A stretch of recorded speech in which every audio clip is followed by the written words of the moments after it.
very important. The whole thing about open spaces, very important. The whole thing about community. These things, they've always been there because that's what the minister said when he talked about the three categories. But although they have been there, sometimes you get into a situation where if you're trying to decide which one's more important, depending on where your mindset is at the time, you can sometimes decide that finance is more important than what I call comfort.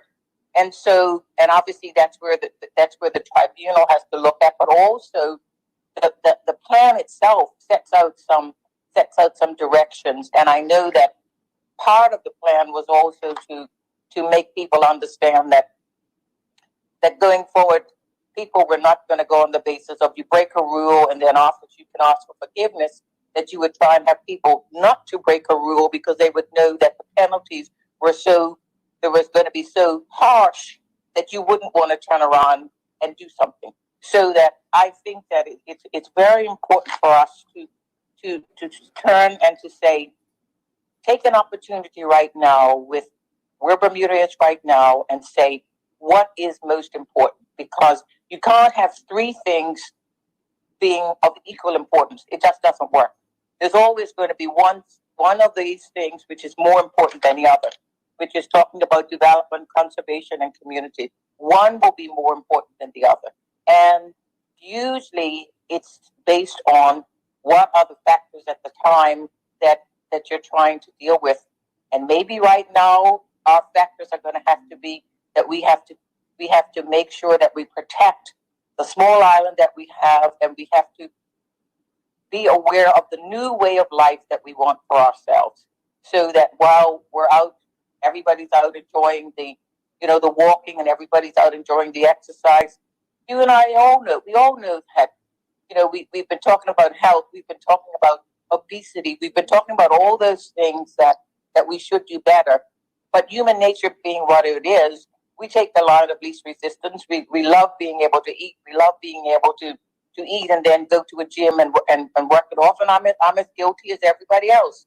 But I do think that the plan is supposed to try and set what should be the target, the goal for Bermuda. And this, I think, is an opportunity for us to make sure that we re-examine as we go into phase 4 of what the new Bermuda is going to be like. How do we want that to be going down the road in terms of the 2021? So this year in which the minister has not only given the tribunal the opportunity to look at the objections, but also to look at the objections from the point of view of saying, where do we need to be? Where do we need to be going forward? And maybe the minister himself has to go back and have a discussion with his technical officers, with the people, to say, do we need to do anything different right now? Because there has got to be a different Bermuda going forward. It's not going to be business as usual, as we all already said. So that it might be an opportunity to say, okay, if we were going to change costs slightly now, what would we need to do? And if that's the case, have the consultation with the people that are going to be impacted by it. And I say consultation because consultation has never been something that's harmful. Consultation with the community people, consultation with the people that are going to live there, that are going to be advising. We want people to come to the island.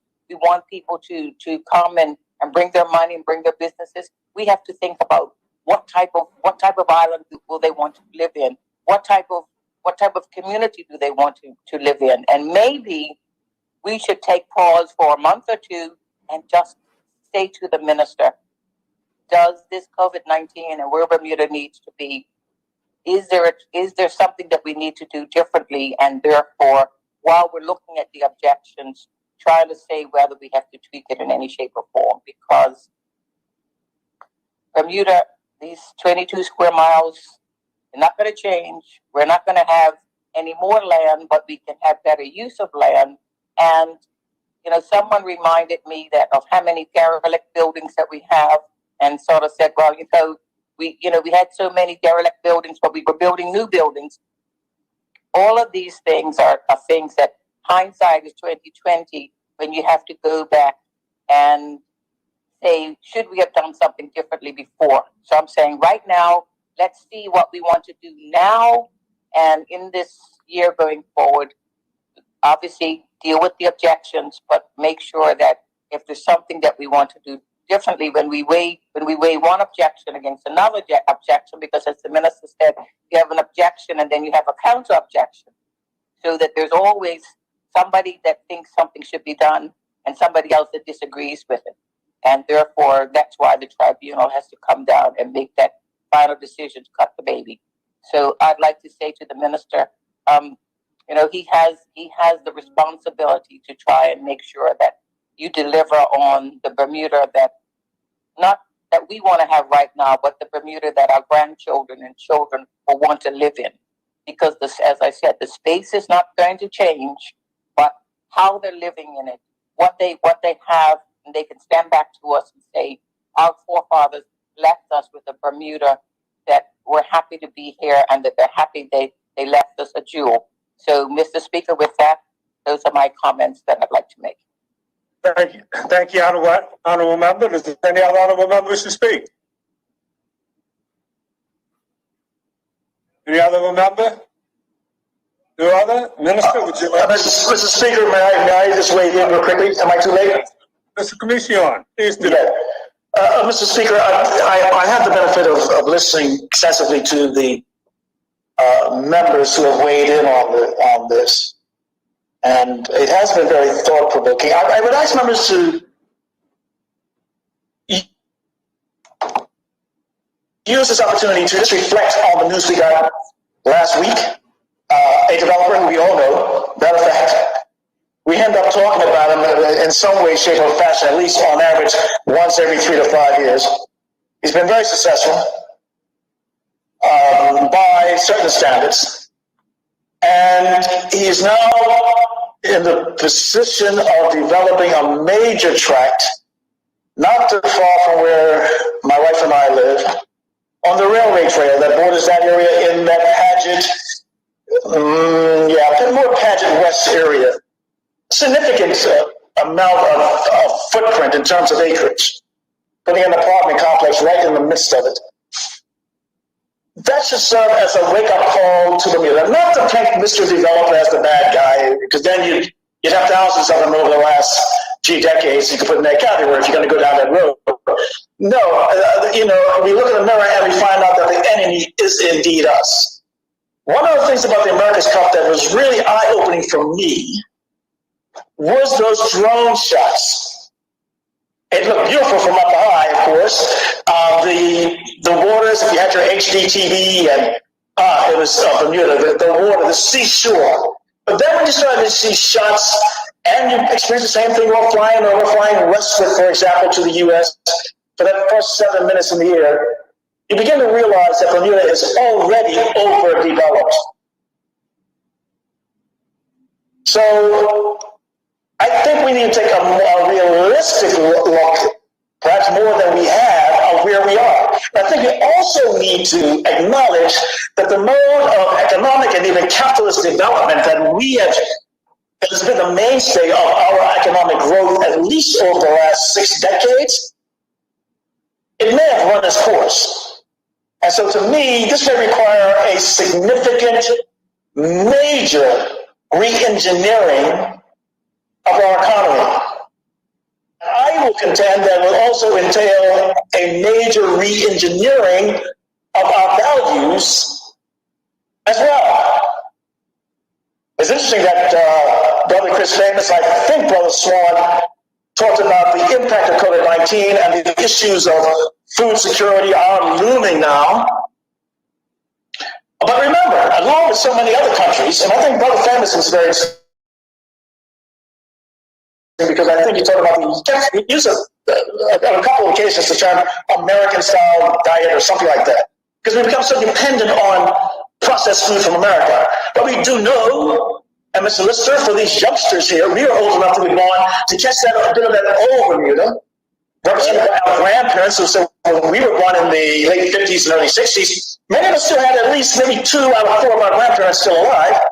and you would go and visit their homestead, for example, had the garden on the land they had. You had the chickens running around like crazy, or in the pens, I should say. And then some of them were more fortunate, perhaps, to have maybe a goat staked in the yard. But due to the dictates of the way the Bermuda economy began to develop in the 60s and 70s, that rapidly began to disappear. And a major part of our culture was lost as well. I had another example of that today, again, just going down memory lane in a good way, with Mr. Fred Ning and providing the Star Cash. And for me to bring it home where I am now, and my St. David's mother-in-law and my wife, we get into a discussion about rival recipes. It's very interesting. But we speak about how we were far more secure, had far more food security, and our parents and grandparents, of course, as they were coming out of necessity, than we have now. But we are not alone. The same trend, countries throughout Africa, the post-independence world or pre-independence world, and after they achieved independence, for example, go right down to West Africa, where a lot of us share a lot of DNA, Nigeria, Ghana, all the rest. They were net food producers. They're now net food importers. Most of that food coming from the U.S. and other Western and other so-called developed nations. This gives us an opportunity again to rethink about the type of economic development, at the risk of repeating myself, that we have endured over the last 5 or 6 decades, with the aim of, and taking into account the impacts we're seeing from COVID-19, to refresh and establish a whole new model. I was talking to a conference the other day, a Bermudian, formerly worked in finance, RIH Mr. Speaker, who says to me, well, the Bermuda model is not sustainable. It's broken. We're talking about the impact, we're talking about the context of the impact of COVID-19 and the pandemic globally. And it very well may be correct. And so we need our leaders, I'm talking broadly now, not just your premier, the usual suspects here, your deputy premier and your finance minister, but all of us, our leaders, to really begin to understand that we may have come to the end of the road. When you again look at those pictures they are flying over Bermuda, going heading west to the U.S., for example, and those first 7-8 minutes of that flight, 9 minutes, as the plane is climbing, and all you see, the only open spaces are, you get this track from Paget up to Southampton and the railway trail, and that's being eaten away in pieces, such as what I just described, with the development we all know, and golf courses. What's left? That's the question. And so does the plan rise to the level now of the challenge at hand in the light of what has happened, what COVID, the questions that COVID and the pandemic, take your pick, ask of us? That is a weighty question, a weighty issue to consider. Finally, the questions about how do we move forward? Some of us will have a lot of ideas and about how we begin to re-engineer Bermuda. And they must, again, as I said, entail a question of our values and what values do we think are going to be necessary to help us to recover from this, but in a way that's going to create a very healthy Bermuda. One of the benefits, and I'm sorry about my friends in small to medium-sized businesses and owners and all the rest, one of the benefits of the island shutting down, as billions experience, particularly in so-called developed world, and especially in the West, was going outside in the morning, my wife and I taking walks, Harbor Road or wherever, and you could hear a pin drop. Even the air you breathed, it felt better, it smelled better. There was a sense of peace and calm in the community. That's let's think about that as we contemplate this very important discussion on this issue.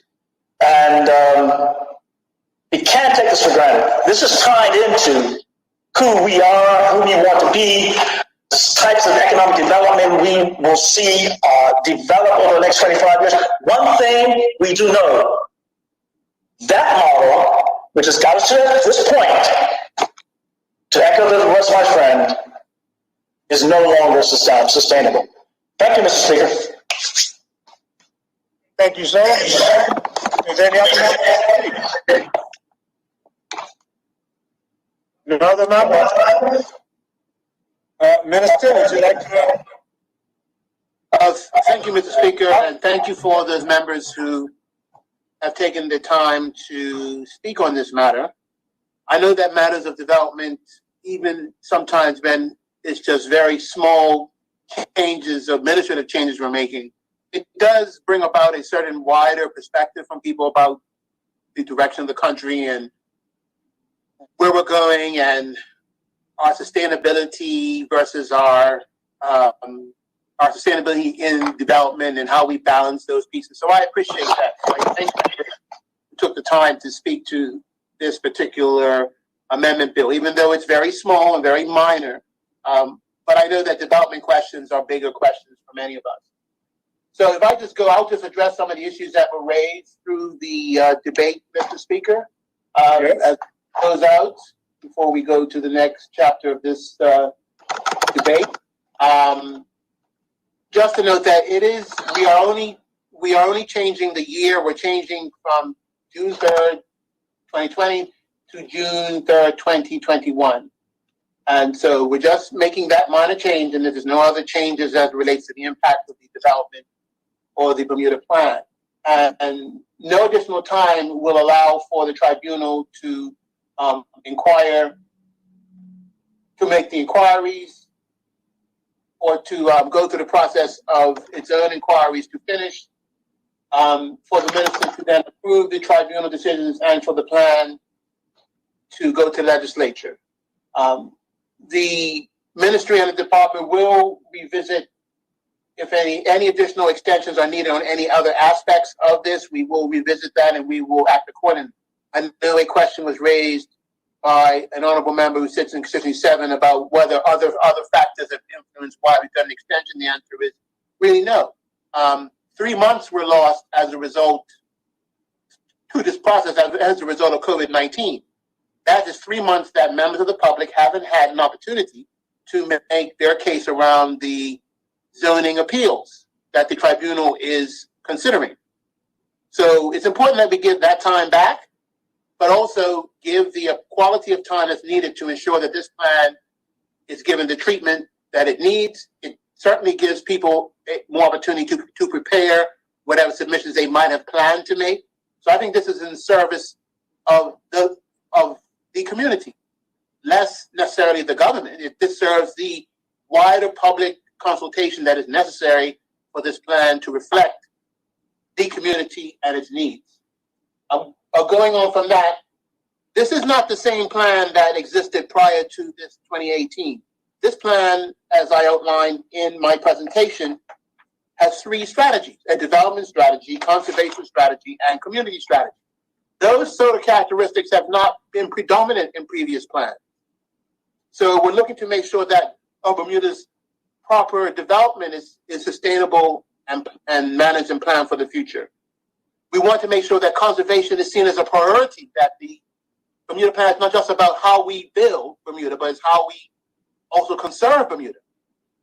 And also, going forth, the community is going to have a role in shaping this plan going forward. One of the chief components of the development plan going forward is that there's going to be an ongoing community engagement, parish by parish, parish by community, whereas people are not just going to have to wait 10 years to affect a change that they might want to see in their with their own property, or perhaps within the general approach to the plan. There's going to be a community component where the community is engaged on a regular basis, and we'll go to parish, and they'll be able to talk to the planning technical people about issues that pertain to their neighborhoods and their community, separate from a St. George's, separate from a Pembroke. And as we know, there are some areas, as has been articulated in the debate, that are different. They have a more rural history. Some have had a more urban history. So you need to take that into consideration, that not just have a one-size plan that fits all. This allows the plan to be tailored to different community needs. And that's what we are very pleased with. And I outlined the 5 strategies, which I do believe will strike the right balance. Just going on to some other points, the question of food security seemed to ring quite heavy with many people. The big emphasis of this plan covers food security. And I can assure you that not only personally, but as a part of this plan and as a government policy, the preservation of agricultural land is something that is of great importance to us. I think Bermuda has something like 750 acres of agriculturally zoned land. We are only using about half of it. So that just shows how much more potential that we have from the standpoint of agriculture in our community. We used to have a lot more agricultural land, but what we have available, we're still not using to its potential. So there's a lot more opportunity to not only focus on community gardens and what people may do in their backyards, but also we have areas of land that could potentially be used going into the future to sustain us and our food needs. So food security is a big part of this plan. There isn't any really need to reopen the public consultation, because as I said before, the three-pronged strategy and the 5 key tenets of the plan will allow for constant community engagement in the Bermuda plan going forward from now until the next time that it goes through its major review. And part of the priorities of planning is to balance development with all these other factors. Yes, COVID has shown us a different world, a world where less traffic, less development, less human activity actually is complementary to our existence. And that will be factored in to any discussions that have already started, that have already begun in planning.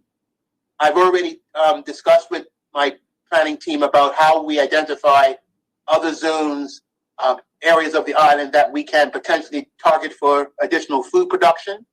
10, 20, 30 acres, I'd like to see at least in the next year or so brought into production that can complement Bermuda's agricultural needs. But certainly, as has been said by many, COVID has changed how we see our whole island community and what we consider to be important.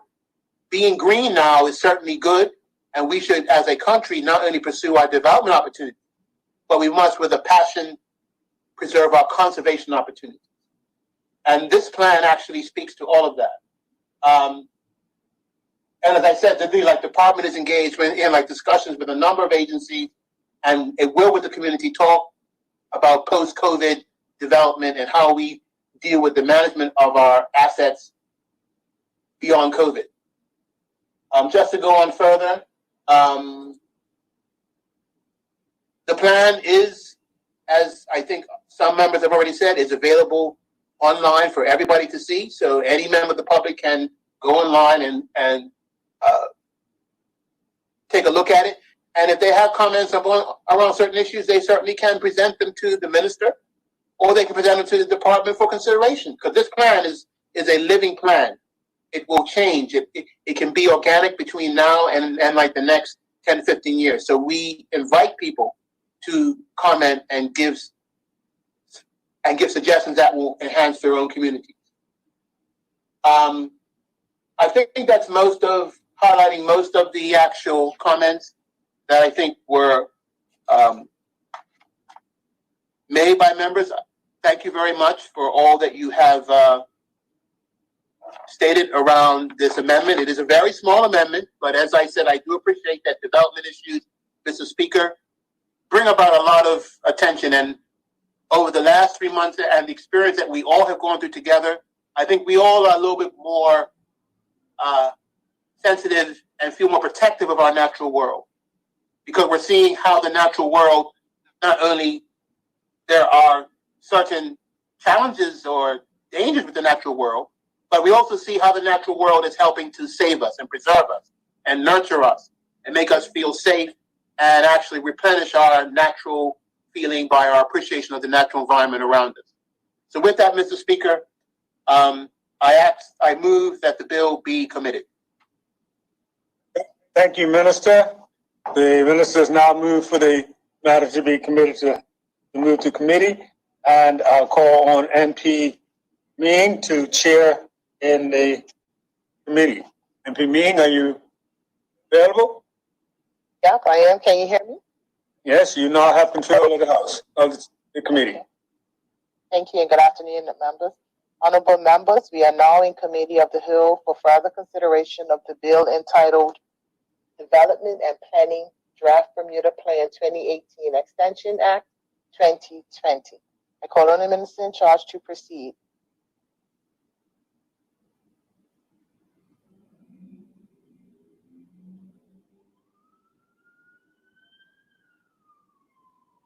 I can't hear the minister.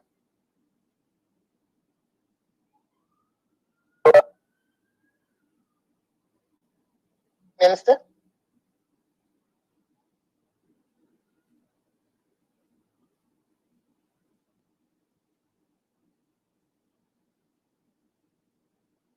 Madam Chair, for some reason I was muted. Sorry. Okay, I can hear you. May I move, Madam Chair? Sorry about that, Madam Chair. May I move both clauses? Hello? I'm sorry, Minister, I couldn't hear you. It was going in and out. Did you ask to move clauses? Yes, clauses 1 and 2. Sure. It has been moved that clauses 1 and 2. I'm sorry. It's been moved that clauses 1 and 2 be approved.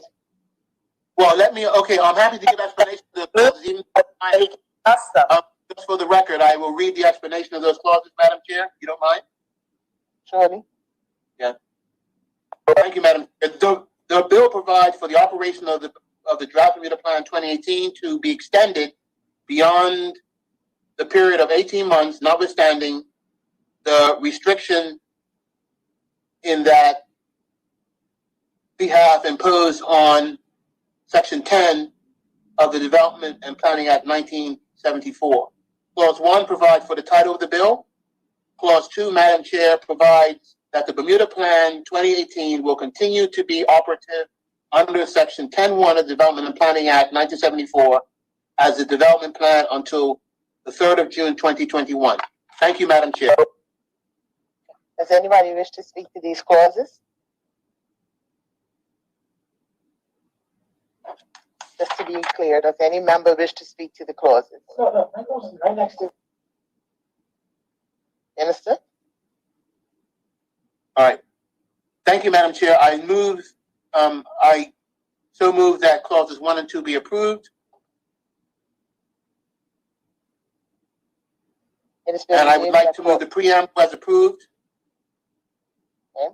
It has been moved that clauses 1 and 2 be approved. Is there any objection? No objection. Agreed to. I move that the preamble be approved. It has been moved that the preamble be approved. Is there any objection to that motion? No objection. Madam Chair, I move that the bill be reported to the House as printed. It has been moved that the bill be reported to the House as printed. Is there any objection to that motion? No objection. Agreed to. The bill will be reported to the House as printed. Thank you, Madam Chair. Members, I understand that the bill is actually reported to the House as printed. Are there any objections to that? No objections? The bill has been reported and approved, accepted as printed. And now brings us to a conclusion of item number 1 and moves us on to item number 2, which is a motion to be moved by the Honorable Premier. Honorable Premier, would you like to move your motion now?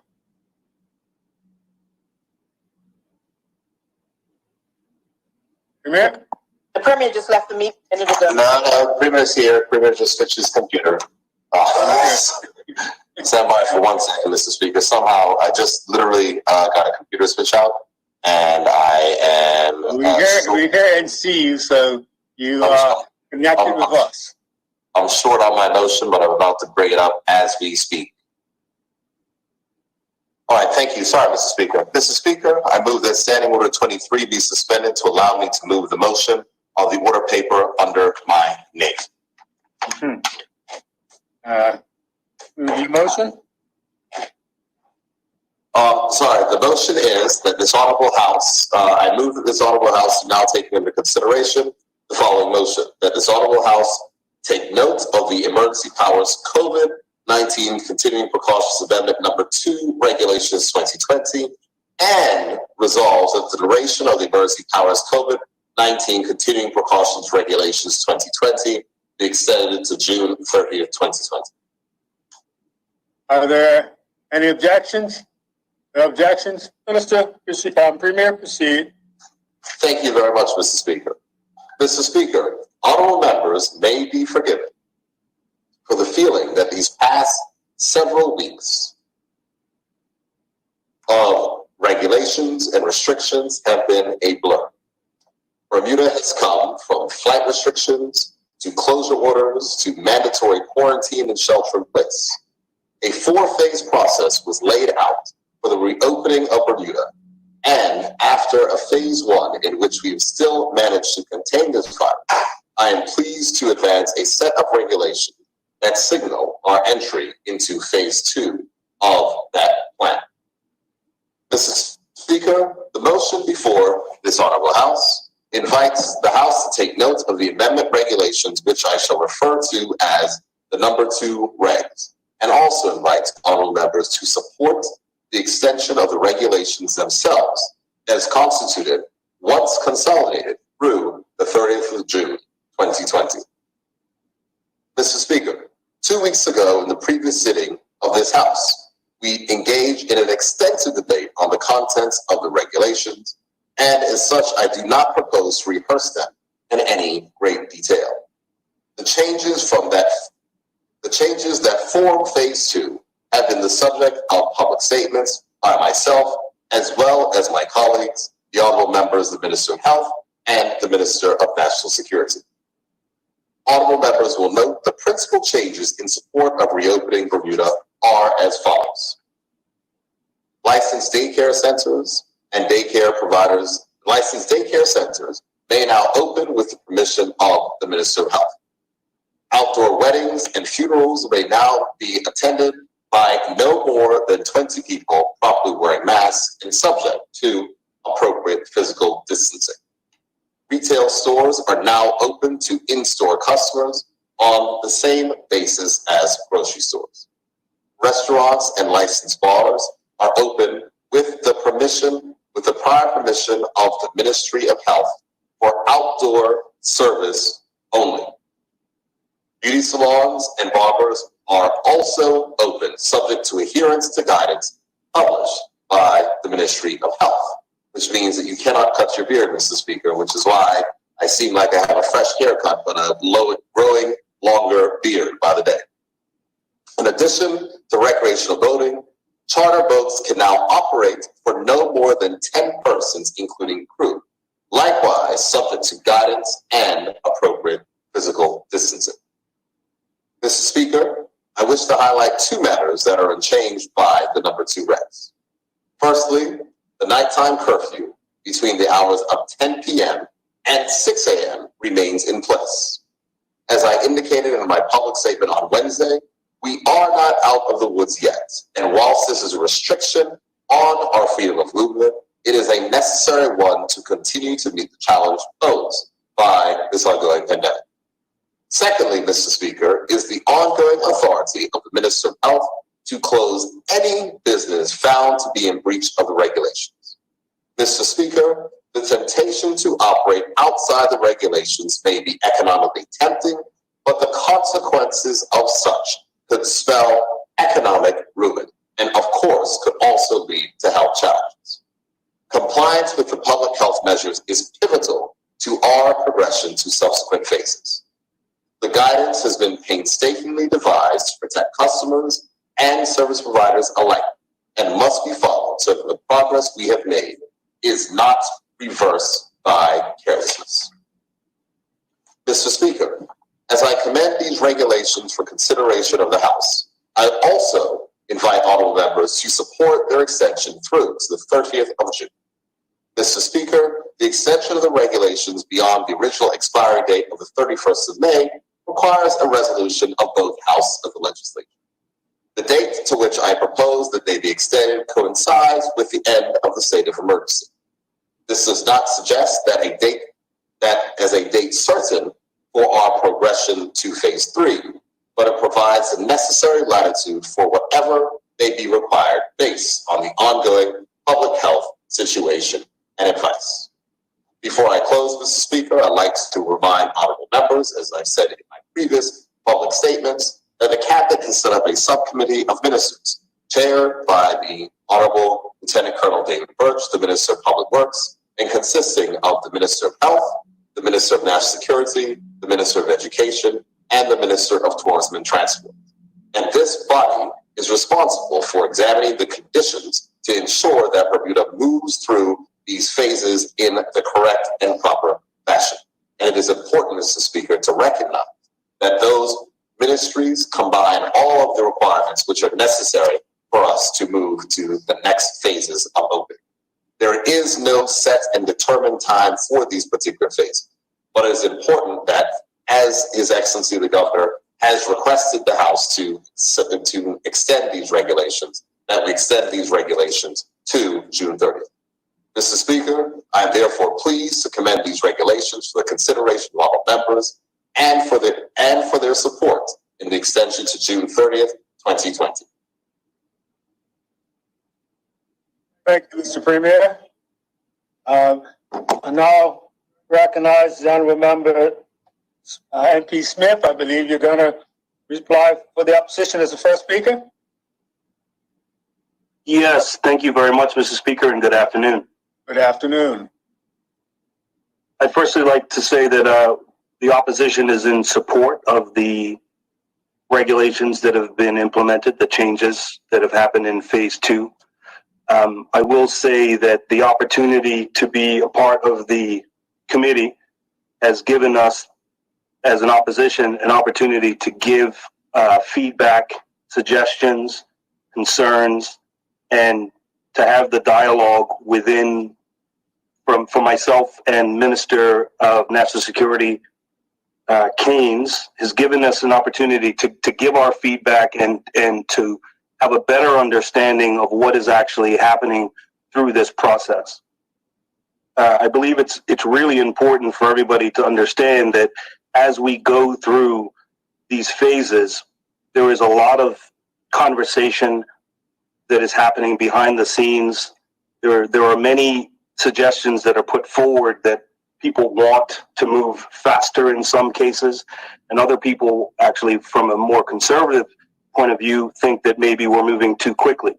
But it's important to know that behind the scenes, the conversations that are happening and the thought that is going into these decisions is very important, and there is a lot of people working really hard behind the scenes in order to make sure that the decisions that are being made are covering a very thin balance between making sure that we are keeping our country safe and healthy, at the same time that trying to get the country moving again, because we all know the impact that these changes have had on our economy.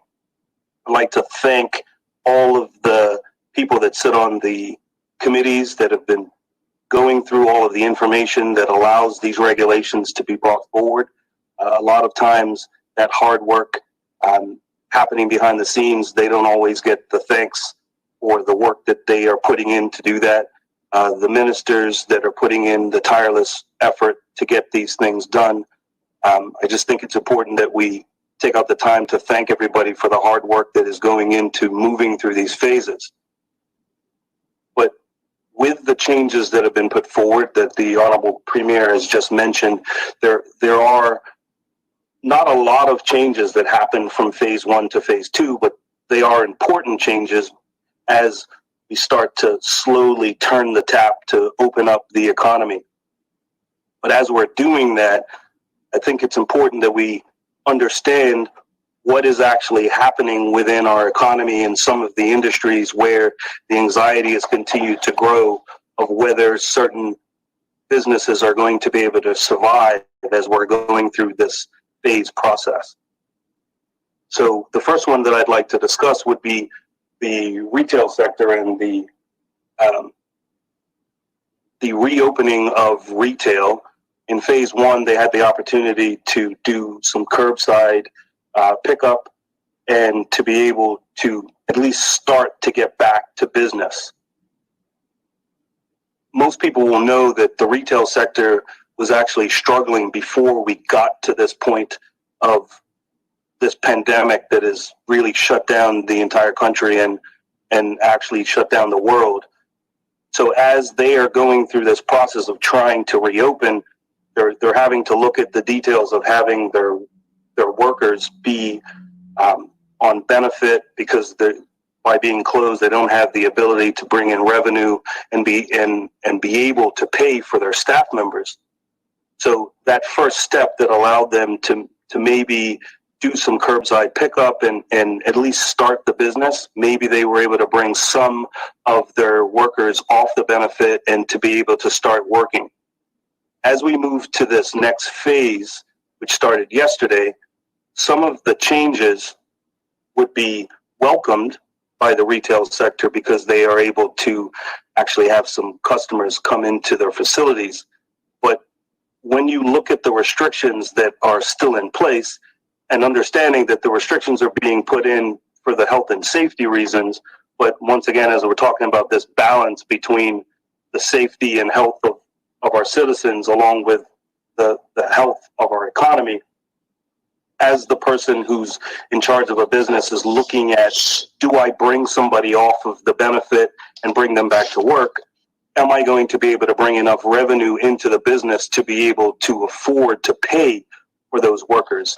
And that's that decision-making process that goes on when they're now having to make sure that everybody that's going to be inside of their facility is going to have the proper protection with masks and potentially taking temperatures of someone that's coming into their store and making sure that the physical distancing is happening while continuing to do the curbside pickup.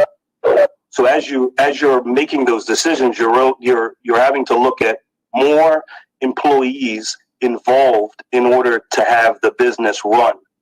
But as you're making that decision, you have to also understand that with the restriction of the last name basis, potentially less customers will be coming through the door. Now, that's done from a protection standpoint, but it's also based on having it be the same as the grocery stores. Well, the grocery store business is a little bit different, that it's an essential business, so you're going to have a larger portion of the population that is going to be going to a grocery store, which is why we had the long lines, and then you had to put in restrictions to reduce the size of those lines so that we could make sure that we had the physical distancing. The difficulty with having that same concept for retail is that as the retailer is going to have to go out of their way to have all of the pieces in place to do the physical distancing, making sure that they're sanitizing their facility, with the idea that they might have such a reduced number of people coming into the store that now it actually has not become viable for them to be in that business. And that's the balancing act that they are going to have to look at as they're in this phase two, that potentially opening up is going to put them in a risky situation of putting the business as a whole in trouble, because now they're going to have to pay for not only their staff and benefits of that staff, but all of the other expenses that go along with having a business open in Bermuda when potentially they were struggling before this started.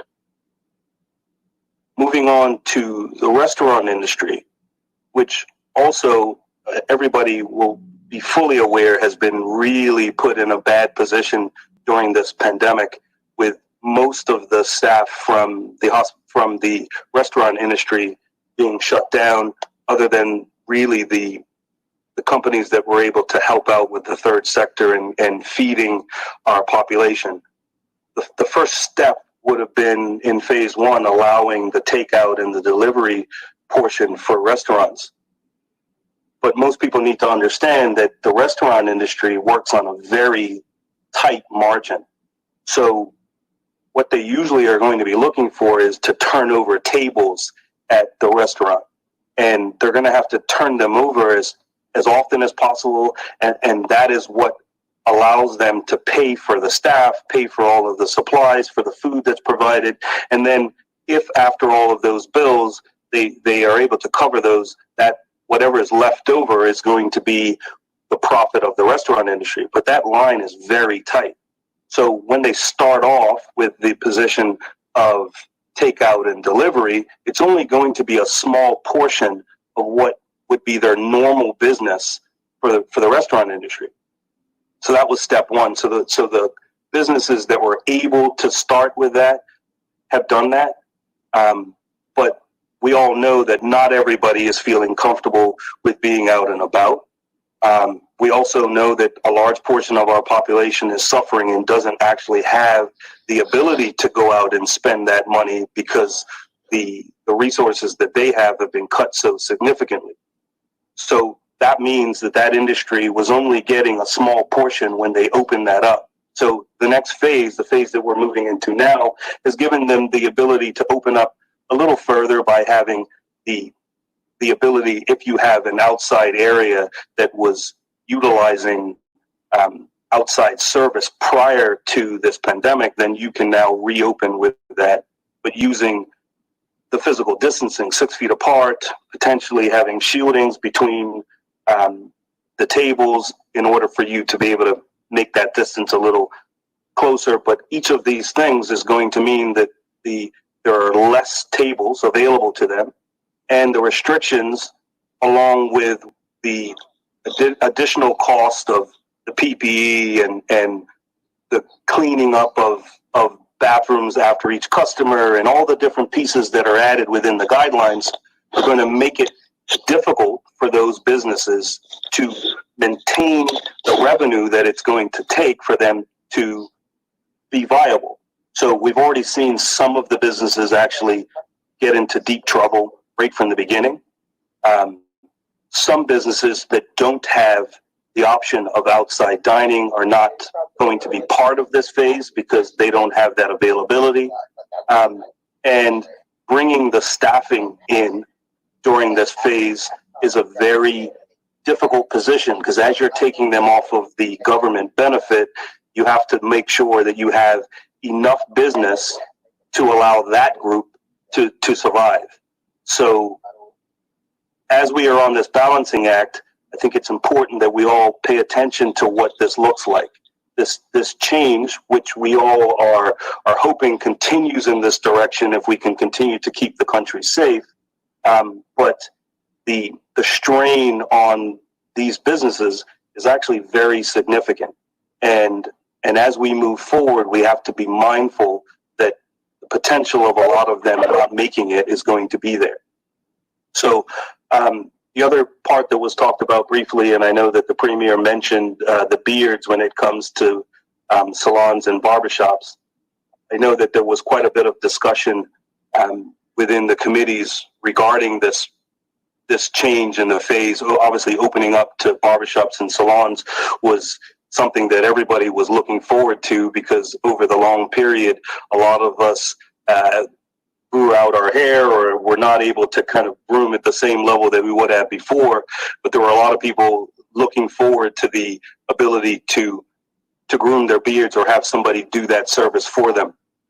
If possible, I think it would be important for if the Premier to give some feedback on exactly what that position is and why that decision was made. I believe they've spoken to it before, but it is something that would be important to reiterate because I know a lot of people within the salon and barbershop industry had some anxiety about that not being part of it because it is a big portion of their business. And as they are going to only have a certain amount of customers that are able to come through their doors in a day because of the servicing in between each customer, having to sanitize, making sure that you're changing your gloves and everything else, those added costs are going to mean that they want to be able to offer as many services as possible to their customer.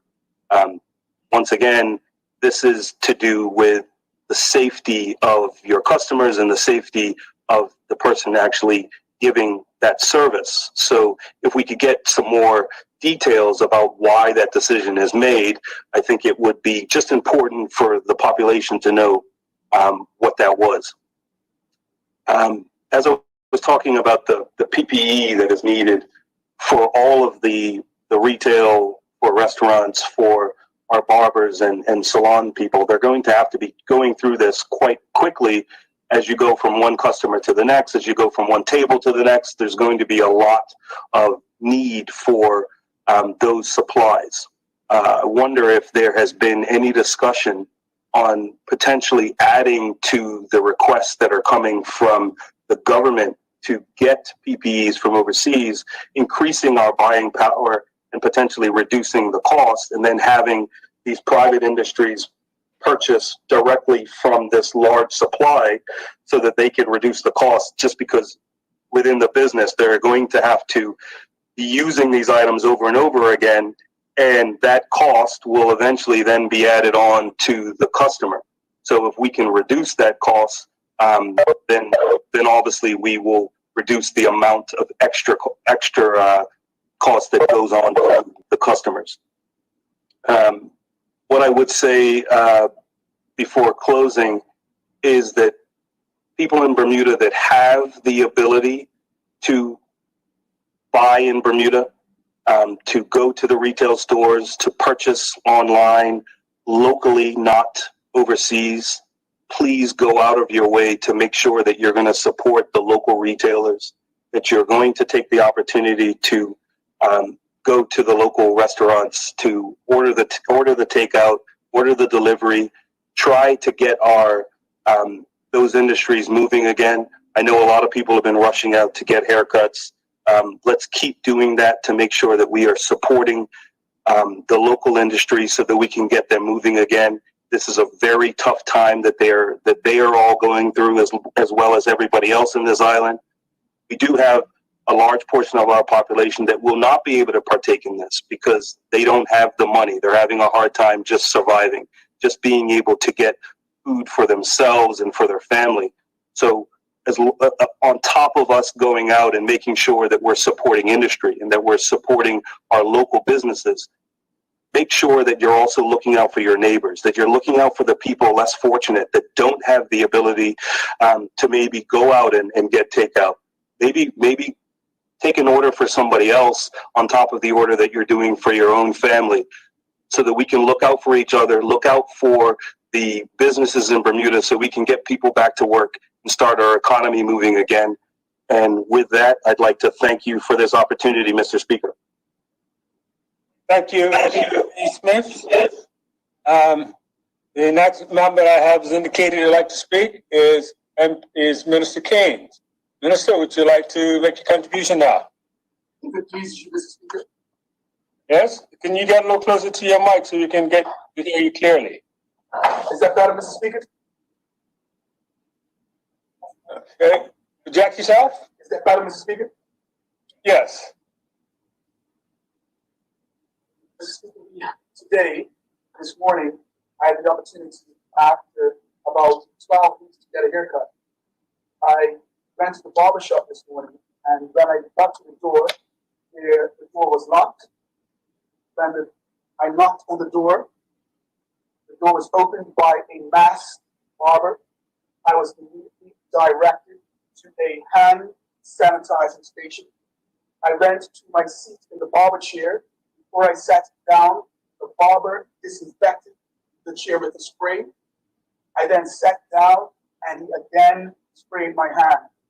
There was no one waiting in the barbershop. There was another man in the chair across from me. He too was masked, as was the barber. I was impressed with the way that the Millennium Barbershop had the regulations posted in the establishment. I looked around and I could see that a significant effort was placed into ensuring that the establishment had followed the regulations referenced to phase 2. And then I start thinking that this just didn't happen. Minister, you dropped out for a little bit there, see? Yes, Mr. Speaker. No, so you faded out a little Can you bit, hear me so, but you're back in now. So, sorry, Yep. Mr. Speaker. The long and short of it is, we going into phase 2, we have the opportunity to watch Bermuda slowly come back to having commerce and custom in very managed phases. Premier was very careful to systematically go through the stage, the key elements of the regulation. With your permission, I would like to talk a bit about enforcement. Enforcement is one of the key elements to ensuring that we go smoothly through this phase. We believe with the right enforcement, you'll be able to monitor, you'll be able to check, you'll be able to hold people accountable for if there are any breaches to the legislation. Mr. Speaker, the enforcement will take place with the Bermuda Regiment and the Bermuda Police Force. Heretofore, we had members, bailiffs that were helping with the enforcement and traffic wardens. And so there were a number of people that were in the community that were not working during a specific phase, and they helped with the enforcement. The road commander of the operation is Assistant Commissioner Martin Leeds. He and his team had put together a plan for monitoring the bars, retail stores, and other establishments, and they will be making sure that the establishments are following the rules.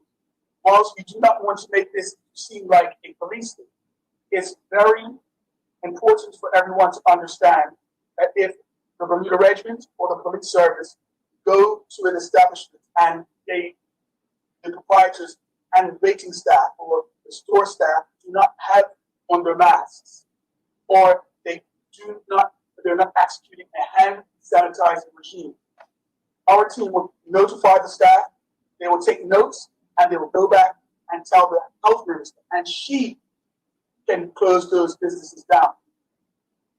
It is possible that if the commissioner of police and the commanding officer of the Bermuda Regiment are going around and they see anything, the Bermuda Police Service can, under their power, do a few things a bit more. They can do a few more things because they have significant powers under the legislation, under law. You must understand that the enforcement part of this is very critical. For instance, prior to the regulations coming out, all of the key elements were given to the training officers at the Bermuda Regiment and at the Bermuda Police Service. And the regulations and guidelines were given from the Ministry of Health to the Bermuda Regiment and to the Bermuda Police Service. And they were able to put together a training program for soldiers and for the Bermuda Police Service that they can have a clear rubric of going to establishments, understanding what has to be done with the legislation.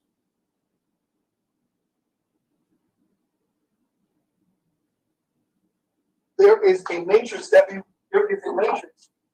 will be using, and this is what we call a joint decision making model. Is gather the first stage to gather information and intelligence, to assess risks and develop a working strategy, consider powers, policies, and procedures, to identify options and contingencies, and to take action and to review what happened. Let me read that again. The process that we're using for this is called the joint decision-making model process. First stage is to gather information and intelligence, to assess risks, develop a working strategy, consider powers, policies, and procedures, to identify options and contingencies, and to take actions and then review what happened. The main effort is to understand how this decision-making process, how does it help in preventing the spread of the virus, and does the decision mitigate a risk to public health? Can you hear me, Mr. Speaker? I'm in it. It's strong in it. Can you hear me, Mr. Speaker? And so the opportunity has come for us to look at the regulations. They are indeed fit for purpose. We have the Bermuda Regiment, we have the Bermuda Police Service, and they will be going into restaurants, they will be going to bars, they will be going to retail establishments, they will be going to outdoor facilities, and they will not be heavy-handed. They will be using the matrix that has been put together to ensure that the rules are being followed. We are coming to the weekend where there will be a spike in the amount of people that are going to restaurants, that are going to retail stores, that are using other facilities. We would like the public to be mindful that you have a plan, you will be following the rules and the regulations, and that people will be held to account. Last week, Mr. Speaker, last weekend, I had the opportunity to go to some of the markets and drive around and to see and to observe for myself. And in the main, the majority of the people in our country were following the rules and are following the regulations. I do not think that will be any different on this occasion. And we have an opportunity for us to follow the phases, to understand that enforcement is a key piece. If there are entities that do not adhere to the guidance given out in the training documents that have been provided by the Ministry of Health, that businesses will be shut down. And there is a possibility that the business will not be allowed to reopen. Yeah. Mr. Speaker, we are now looking to go to the next phase. And in order for us to be able to go to the next phase, we must follow terms and conditions and that are contained in the regulations. I believe that we have the opportunity to do so. I believe that the regulations clearly outline all of that will be required. The Bermuda Police Service have been trained. The Royal Bermuda Regiment have been trained. The Bermuda Police Service have been trained. They have been divvied up into teams that will be in the east, and the west, and central. They are given lists of restaurants, key retail establishments, and key stores that will be open in the east, west, and the central, and they'll be working the lists in their particular east, west, and central parishes, going on a roving patrol, ensuring that the shopkeepers, that the business persons, that the people in the restaurants, that everyone is following the rules. This will not be something that will be heavy-handed, but it's something that must be done consistently over the weekend to ensure that people are following the rules. Mr. Speaker, we have a number of 211 that people can call if they see a breach, or to go onto the police portal and look at just click on the icon that deals with reporting challenges, and if they see someone that is not wearing a mask, or if somebody's not properly social distancing, there is a physical distancing. There are elements where people go online or call 211 to report any breaches of the regulations. Thank you, Mr. Speaker. Thank you, Minister. Does any other member wish to speak? Any other members? I No? put my name list there. Okay. Yes, I just need it. Yeah. Unfortunately, I couldn't hear, Mr. Speaker. Thank you very much, and good afternoon to everyone. I couldn't hear very well the minister when he was speaking, but the gist of it seemed what he was getting to was talking about the policing of it, and I was heartened by and encouraged by the fact that he was laying that process out. So that those out there in the community, business owners, small business owners, and even customers are aware of what that process is. And so I want to thank the minister for laying out the policing process for phase 2. What I'd like to also be able to do is speak to the shadow minister, Ben Smith, and thank him for his industry breakdown and concerns that he has laid out, whether it was the restaurants and other businesses, small type businesses in particular, that he was encouragingly speaking to many of the questions that do come up as we are moving from phase 1 to phase 2, and encouragingly into phase 3. And one of the things that piqued my interest was, especially this morning when we were listening to the education minister, when he spoke about, he had put out a questionnaire and was seeking out information about parents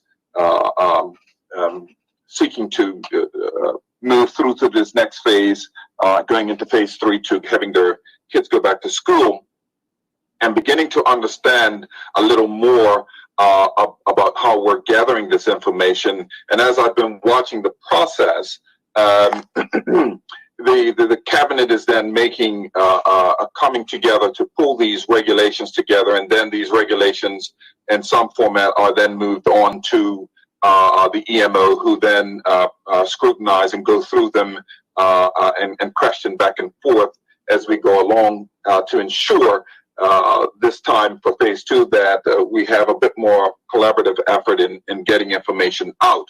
One of the concerns that I brought up to the Premier in our discussions with him, I know he doesn't mind this, I'm sure he wouldn't mind this, is that my concern is that it's important that we get this consultation out from the very beginning. So I'm not sure exactly where cabinet is information and gathering and pulling this information together to ensure that industry is consulted before it gets into written form and then sent on to the EMO. It'd be nice to hear a little more about that process. And the reason I say that is because we are beginning to see more and more as we're moving through these phases, the small man, the small business guy and woman who are not getting their voice to the table. And so it's okay for us to talk to the big guys or Chamber of Commerce who will help collectively pull some information together. But because of the nature of small business in Bermuda, there are so many independents out there.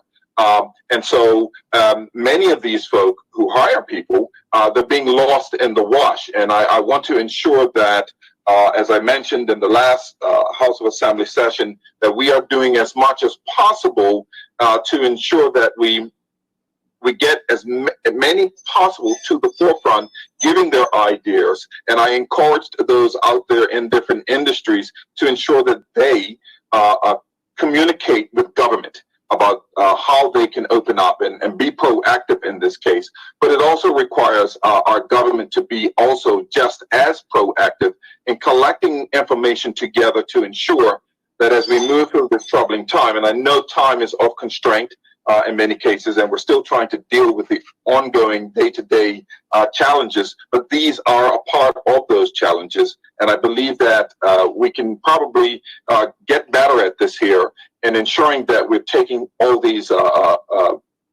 recommendations to heart and working through them, especially with the health ministry, who for sure is having to vet most of this here to ensure that when cabinet does present something, that it is well thought out. And by no means am I throwing any stones at anyone. I'm looking at the process here, and I realize that we are morphing as we go along.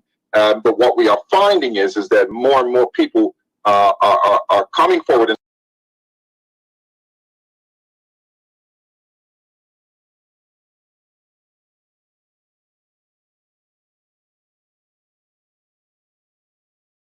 saying, well, what about this and what about that? And I was smiling at the when the shadow minister talked about beards. I mean, I think beards are probably more groomed than people's hair on their head now. And I mentioned this last year before, and the likes. Small business right now, medium-sized business, they're all, and my goodness, large business as well, they're all right now surviving on a shoestring here. And I mentioned this many times before, that cash flow is vital to the survival during these tough times. Now, that was before COVID-19. And now we move into this phase where we are trying to deal with COVID-19. And, you know, what I was saying about cash flow has just been thrown out of the window with COVID-19, because there's very little cash flow moving about businesses right now. And so my fear is that if we don't spend the majority of our time up front gathering information together to ensure that we're covering as many bases as possible, and we will never be able to cover them all, and I get that. but because of the prevalence of things that are coming after the fact, when a phase is or regs are being represented or presented, and the amount of information that floods immediately afterwards about my particular situation in this business that I'm doing, or the other's position in what they're doing, I'm hoping that we will get better at this here. I would like to hear more about the actual process and who is government then actually talking to when they are putting these regulations together. I'm sure that they are speaking to the different industries, but in some of my conversation, I guess I did become a bit concerned in speaking to members that there could be a potential for us to do even better, and so I'm encouraging that to happen. I had the privilege yesterday morning of going out and picking up some paint. And the company was doing high volumes of paint. I was there and waiting in line with many other vehicles and vans and trucks and things picking up paint. And he said to me that, listen, with phase 2, we're not even going to bother to have customers come in. We're doing well with the situation of ordering online, and it has gone well for them. Now, this is just one particular business and industry that may be doing well because of ordering online. And so this is very, very encouraging. But then hear from this particular gentleman and the paint, the amount of paint that they are supplying and supplies that are associated with painting and the likes, it is evident that we no longer are living under the same conditions as prior, as I've said before, prior to February and January and February of this year. Things are different. And so the more that we are able to collect information beforehand, and I believe what we should be doing also is now looking at how we can collect information as we move through each phase and where these businesses are, because then we certainly can help, and government will be able to help in directing others into success stories. And not everyone's success story may be out there right now, and government can be collecting this information to assist with others who may be struggling or don't have the means, like some other businesses, to be able to reinvent themselves singularly. And if a model were out there, they probably would be more easily be able to pick up that model and to use it. But the emphasis right now for me is, how are we gathering this information together in the first place as we put these rates together? And then more importantly, are we taking into consideration many of the smaller businesses that are out there, and we know that they are probably in the thousands, who are effectively trying to survive. Now, the flip side to this here also is, as we move through these regs, I am aware, and I heard the Premier speak to and thank many of those out there who are doing help, who are helping in the field of assistance to many, which is very admirable by the third tier, as it was called. I'd like to encourage small individual businesses, singular and 2 and 3, mom and pop shops, you name it, retailers, many of those folks who are out there who just have a couple of people within a small area working, to please put forward your ideas, be proactive. This is vital that we all are in this fight together, and that we do as much as we can.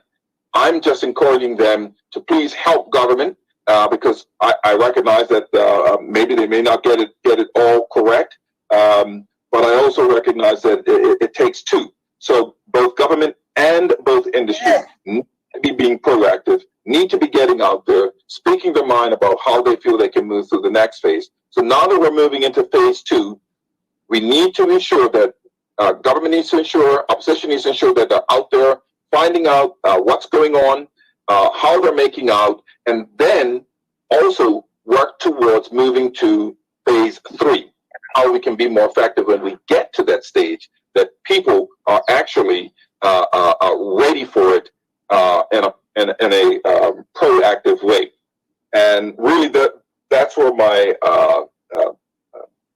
that's the message I want to get out there. I apologize again. I could not hear much of what the minister was saying when it came to policing. The part that I did pick up was good. And again, I want to thank the shadow minister for that breakdown that he gave Ben Smith on the different industries and the concerns that he is actually hearing out there. Thank you once again, shadow minister. Thank you, Mr. Speaker. Thank you, Mr. Opposition Leader. Does any other member wish to speak?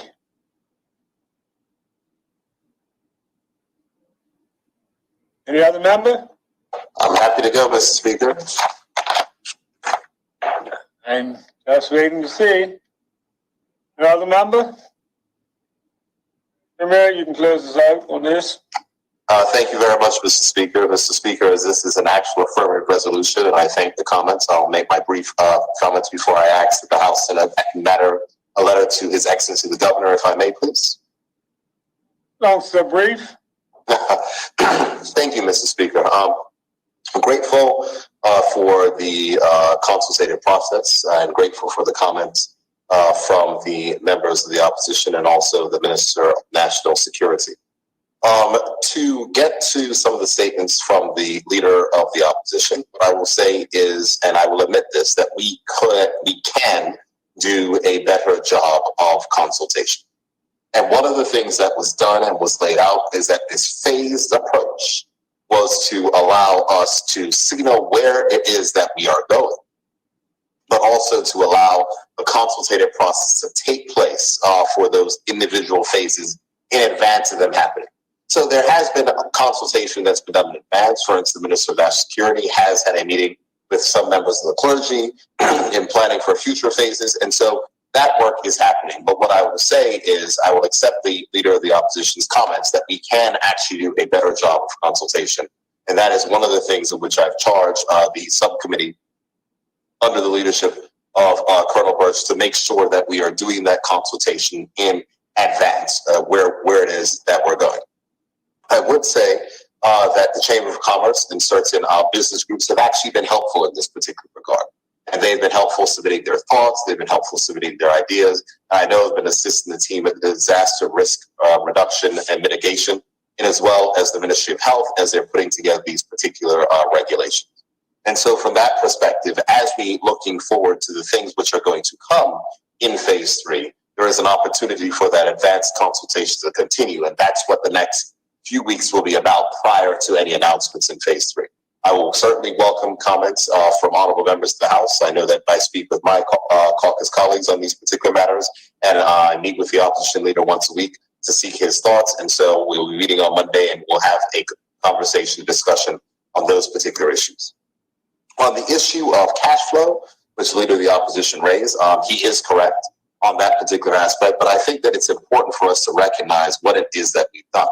Because in Bermuda, we have taken unprecedented financial steps to ease the burden in a lot of cases, which lots of other countries have not been able to do. So, for instance, the fact that we were able to, the persons who were displaced from work, to be able to provide them with a benefit of up to 60% of their salary from up to $500 a week is a big deal. And when we look at our countries, around our region, there's many that have not done anywhere near close to that. So this is something that we've actually done, and something which I think is something that we can be proud of in this particular case and instance. Additionally, and I think that this is also something that is particularly important to recognize, is that the support of which we've given to small business through the Bermuda Economic Development Corporation, through these grants and loans, are helpful. Now, I recognize and I understand that there are some businesses that do not want to take on additional debt inside of this environment. And that is completely and perfectly acceptable. I understand that in its entirety. But there's also businesses that may be in a level that they are going to able to continue their business, but may have short-term cash flow issues. You're never going to get a better deal than what Bermuda Economic Development Corporation is offering, where you can get some cash flow into your business and only have to pay back half of that. That is something that is certainly incredible. certainly something that is not being done in other places, but it's something that we're putting in place to protect small business and medium-sized businesses in these regards. So that is something of which we've done, recognizing the challenges of which we have to make sure that we can address those particular issues. But for us, it's critically important as a country that we are paying attention to the rules and regulations and making sure that we are reducing the risk as much as possible inside our individual transactions to make sure that we can minimize any future spread so that we can move to phase 3 sooner. One of the things of which I've always said is that Bermuda did not come into an epidemic like other countries, such as cities like London or New York, or even some cities in Europe, did not have that massive epidemic. So our reopening can certainly be, in my view, quicker than others. But we're not going to do it too fast and not balance the health aspect, because the last thing that we want to do is to find ourselves with a massive increase in cases. Someone's unmuted their mic. Okay. In saying that, Mr. Speaker, and I think that it's particularly important that we get this, is that we want to make sure that we can reopen our economy, but we have to make sure that we do it safely. And we are going through this particular process. And so we've also been flexible in looking how to adjust to the risk of certain items. So when we look at outdoor dining and outdoor bar facilities, those were not things that were originally considered inside of the phasing document. But when there were suggestions and items which came to us, we considered them and looking at the relative risk of doing outdoor activities and recognizing that if this could, in some instances, get certain persons back to work, whether that's in our hotels, where they know they have lots of outdoor dining facilities, in our restaurants, and even in some places where there are outdoor bar facilities as well. This is all about getting more people back to work and balancing the risk of those activities while we are still making sure that for the most part, we are as we have minimal transmission of the virus in the country. But that risk has to be balanced, and it cannot be the free-for-all. And so the Shadow Minister of National Security had mentioned some comments around the issue of beards. Now, this is an issue which has been one that has been hotly discussed. And I'm not going to say that it isn't, and clearly the Shadow Minister of National Security can understand, because the policy position of the government, and this was one of the things that I had represented not only to my caucus when I gave a briefing to my caucus, but also to the leader of the to the opposition when I gave a briefing to the opposition caucus, was about this issue with beards and with the policy reason for having limited personal services in phase 2 versus phase 4, when people would think that they would typically be there, given the close proximity, was that we did not want activities that could easily take place underground to happen in an environment where we can open ourselves up to a super spreader event, where there could be one particular barber, one particular hairdresser, 2 people together, something spreads, and all of a sudden we have a large cluster, which is very difficult to track that. At least in this particular case and instance, where people are in licensed establishments, just like I went to the barber today, the barber had to take down, as is required, all the customers, their names, their addresses, etc., so that the contact tracing can take place in the case of anything that happens. That is particularly important, and that's not the stuff that would happen if we had personal services, which we know people want to get done, push way out to phase 4. We could have had just as bad as a risk. So it's the question of how do we balance it. However, there was the view that in shaving someone's beard or touching someone's face or doing eyebrows or those other things, or activities which allow a large amount of touching the body, which are higher risk activities and not as possibly necessary, these were things where, upon discussion, it was thought that it was best to limit where we start, to see where we are in 2 or 3 weeks, and then we can possibly move to expand those particular items. But right now, we need to make sure that we are taking it slow and that we are making sure that we are being, I would say, smart about this. And so that's the reason why beards are not included. And believe me, I want nothing more than to get rid of my beard. And I know there's a lot of persons who want nothing more. And my barber today was telling me that some of the people, the barbers were all upset. They were going to write a petition and ask these things. It's not necessary.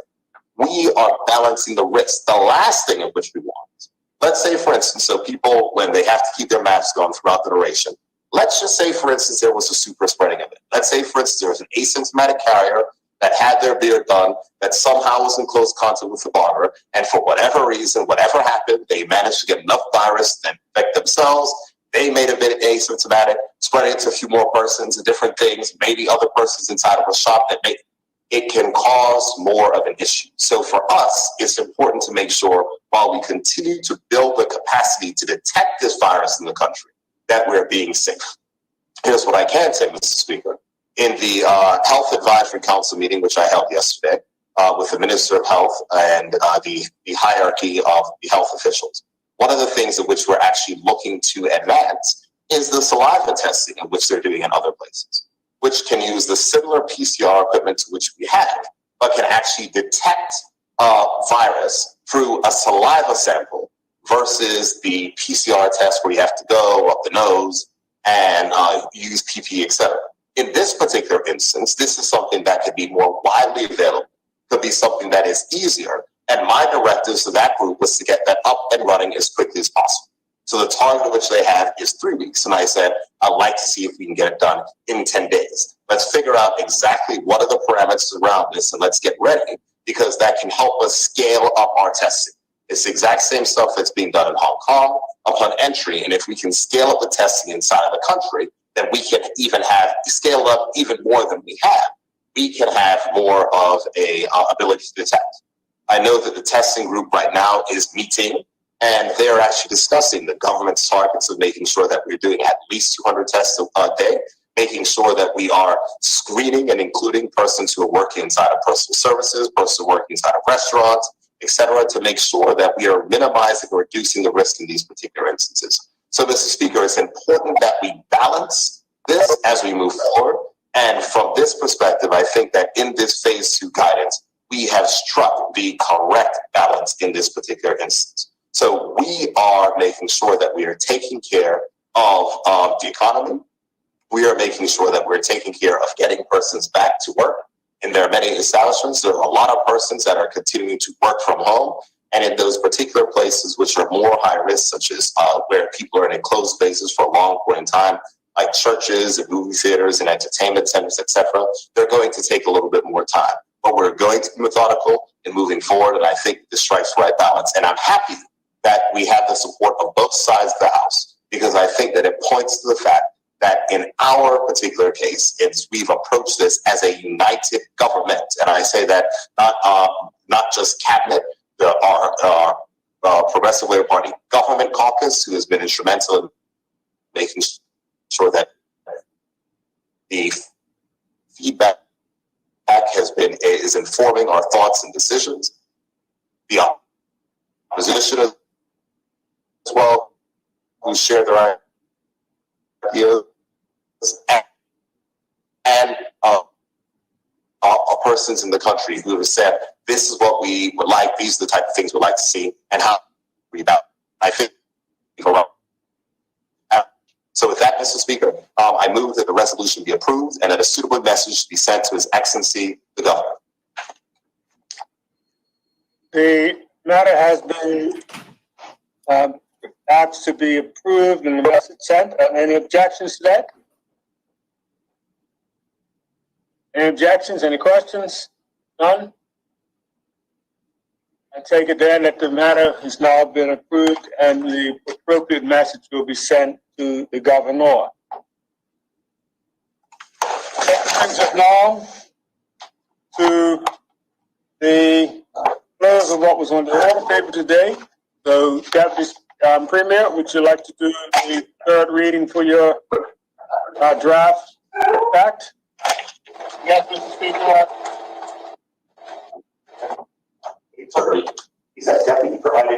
Yes, Speaker. Okay, you're sounding very distant, Deputy. Can you get closer to your mic? Hello, can anybody hear me? Can you hear me, Mr. Speaker? We can hear you very faintly. I don't know why. I'm right up to my Not- Okay, oh, go ahead. Hello, can you hear me now? Yes, Mr. Speaker? Yep, go ahead, go ahead. Okay, I move that Standing Order 21 be suspended to enable me to move the bill entitled Development and Planning Draft Bermuda Plan 2018 Extension Act 2020 be read a third time by its title only. Any objections to that? No objections to see you on? I move that the bill be now read a third time. Hold on one sec.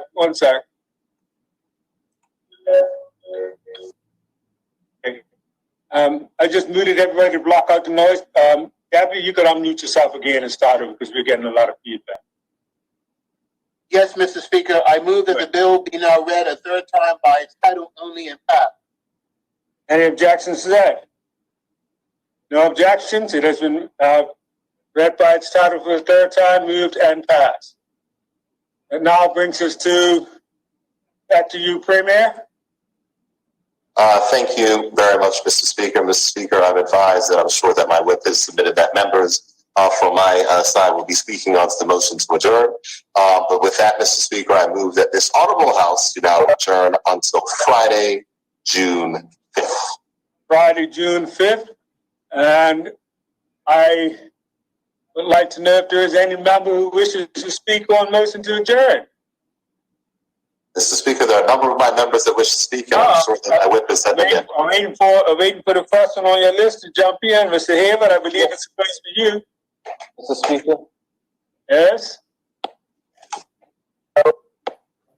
my comments today, Mr. Speaker, thanks for giving me the opportunity to speak today. In my comments today, I don't mean to be, or it's not designed to be cantankerous. But I think some clarity needs to be given to some comments I made in the sitting on 16th, which has found its way into the media.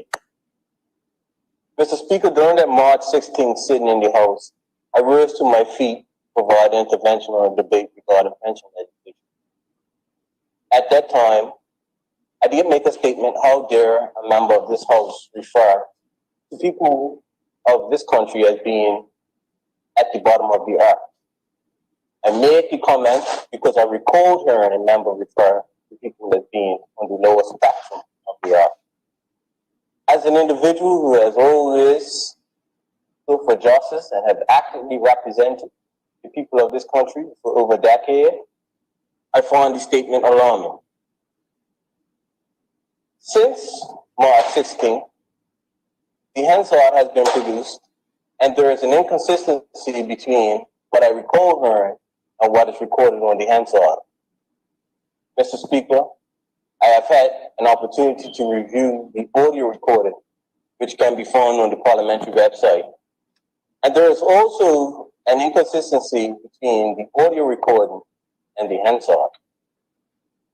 If you review the audio recording at the time period, 7 hours, 7 minutes, 19 seconds, you clearly hear a member referring to people as being at the lower spectrum of the earth. This statement was later corrected. However, the original sentence is not recorded on the Hansard, just the correction. Mr. Speaker, the local paper has chosen to run 2 articles on the events surrounding March 16th. Mr. Speaker, members go back and forth all the time in the Honorable House. And I'm really curious as to why the exchange between me and another member has been highlighted by the media. I'm wondering if it's a deliberate attempt to tarnish my reputation or to create division. Mr. Speaker, the article, which is featured in today's paper, actually refers to me as being the newest invitee to the lower house.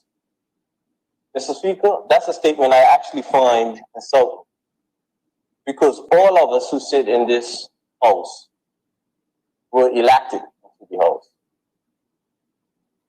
Mr. Speaker, these events took place prior to COVID-19. At this point in time, it's not the time frame or the period where we should be engaging in political theater. There are too many people in this country relying on us to navigate this country through the current crisis. The healthcare crisis has led to an economic crisis, and the economic recovery will be difficult for us all. I have since which been actively working with my parliamentary colleagues to develop policies that support the Bermudian population and will assist us in moving this country forward. The government has been working flat out, Mr. Speaker, and I am committed to working with my colleagues to ensure that we provide the leadership that is required during these times. Mr. Speaker, before I close, I'd like to send condolences to all the families of those who have had loved ones who have passed during this pandemic. And I also would like to say thank you to the frontline workers and all those who are working tirelessly to assist us in the country. Thank you, Mr. Speaker. Thank you, Honorable Member. The next member that I recognize is the Deputy Leader of the Opposition, Honorable Member Scott.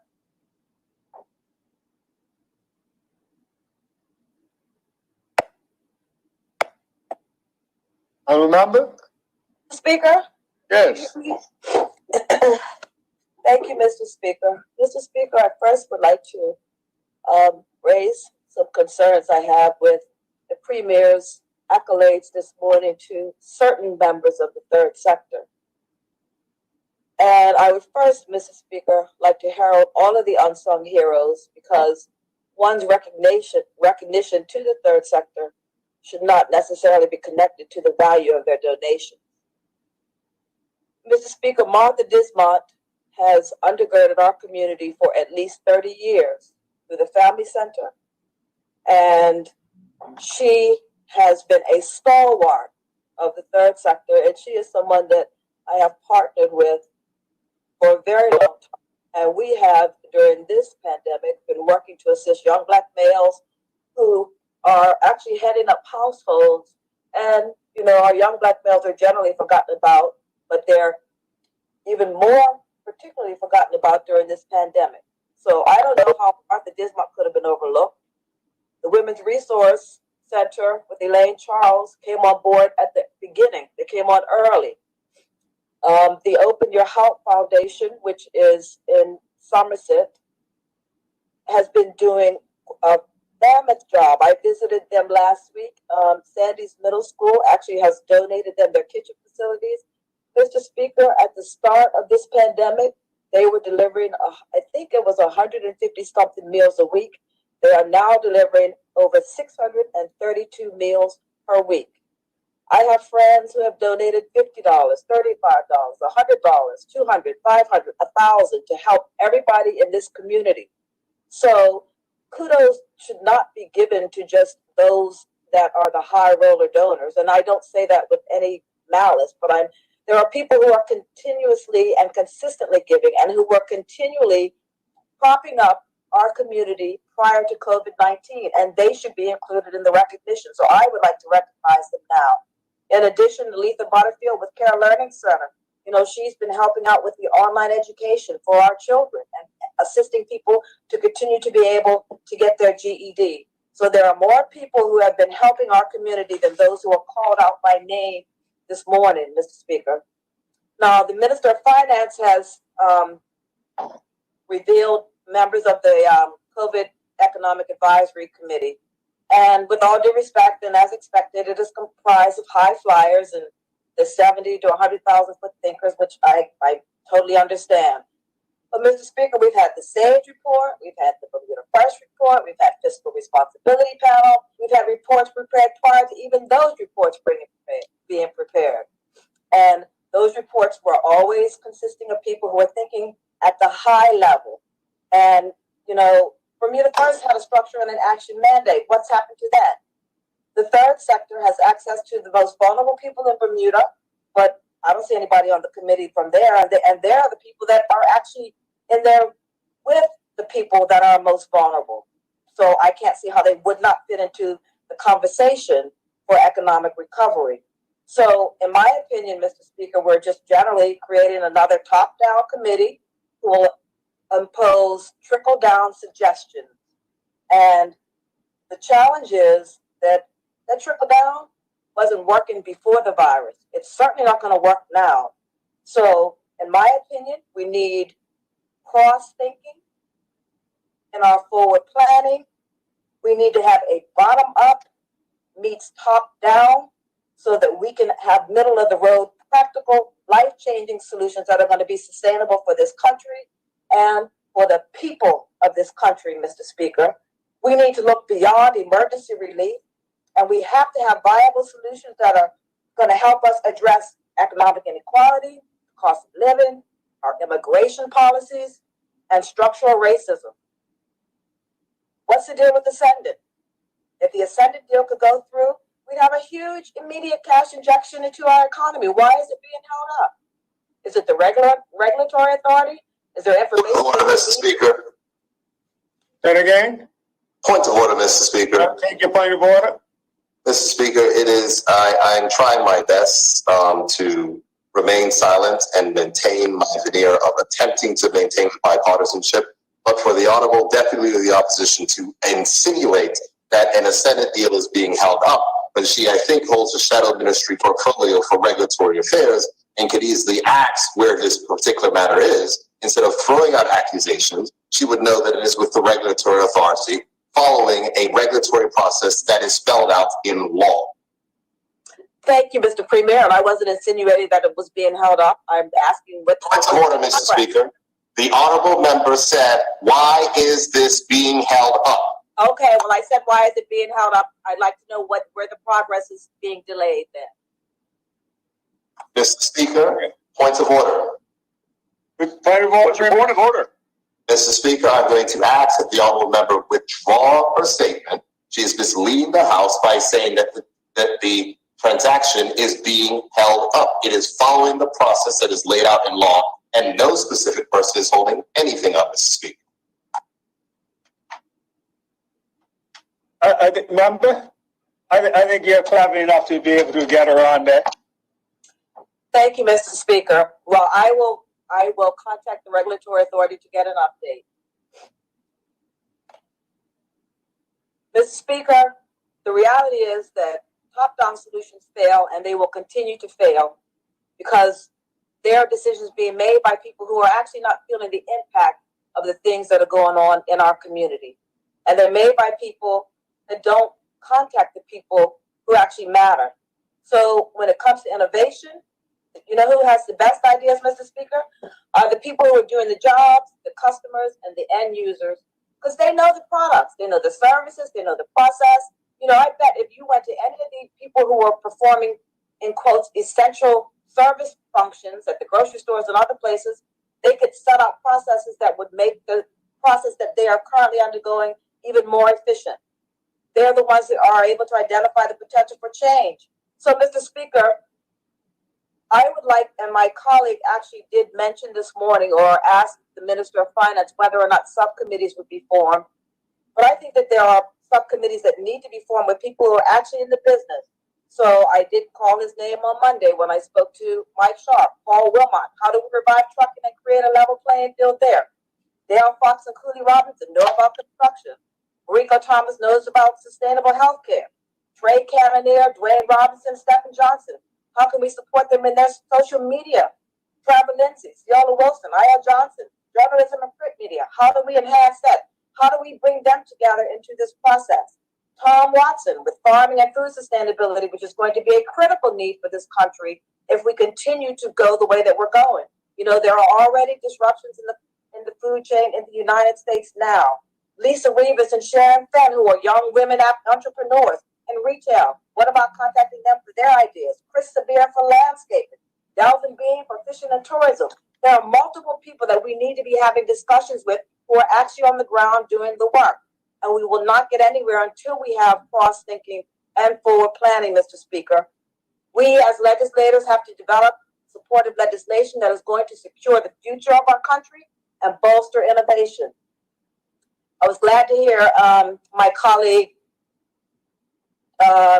Zane De Silva this morning speaking about the super yacht isolation endeavors, and I applaud the minister. But, you know, Mr. Speaker, it's kind of ironic that the premier has consistently berated America's 35 as a boat race for billionaires, and he touted it as an event that appeals to only a narrow segment of society. But now we're chasing the billionaires who formed that narrow segment of society to get their votes back here. Go figure, Mr. Speaker.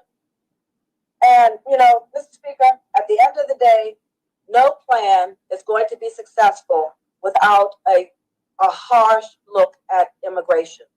And I know it's an uncomfortable conversation, but COVID has actually slowed the flow of people and trade and capital worldwide, not just Bermuda. So how are we going to address it? And I understand people say we don't want to be like Cayman, but we don't want to be a banana republic either. So we have got to find a way to be economically sound. We've got to find a way to find investors into Bermuda. If the billionaires have the money and they want to come here and they have certain considerations or criteria that they would like for us to consider, we now have to consider those things. We are not a country that can be self-sustaining. We don't even have our own money. We're pegged to the US dollar. So how are we going to create a future that's going to be viable?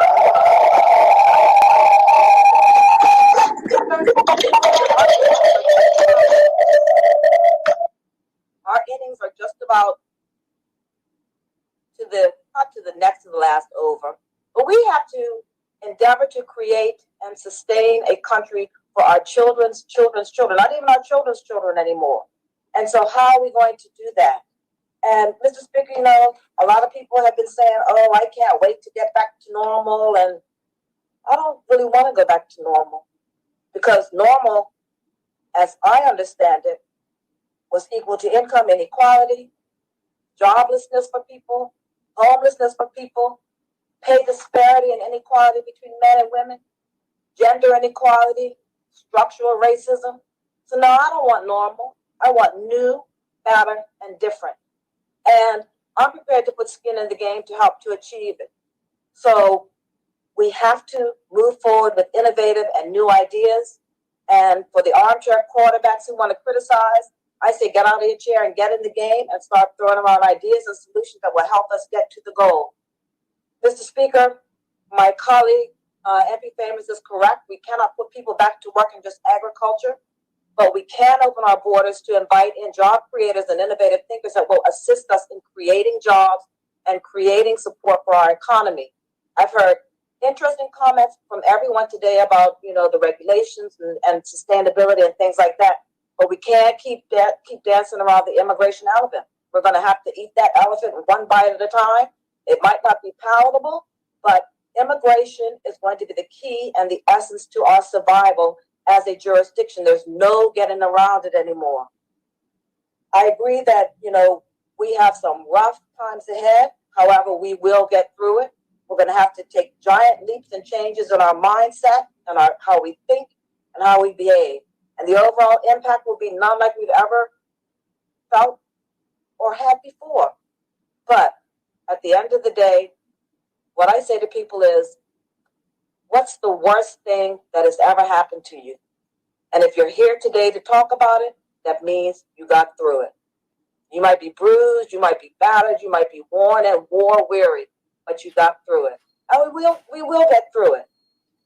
But we have to be changed, and we have to be changed for the better. We have a whiteboard in front of us that we can create whatever we want to do. And we need to create something that is going to be viable, sustainable, and different. We can no longer be contained within the box. And with that, Mr. Speaker, I will mute my mic. Thank you very much.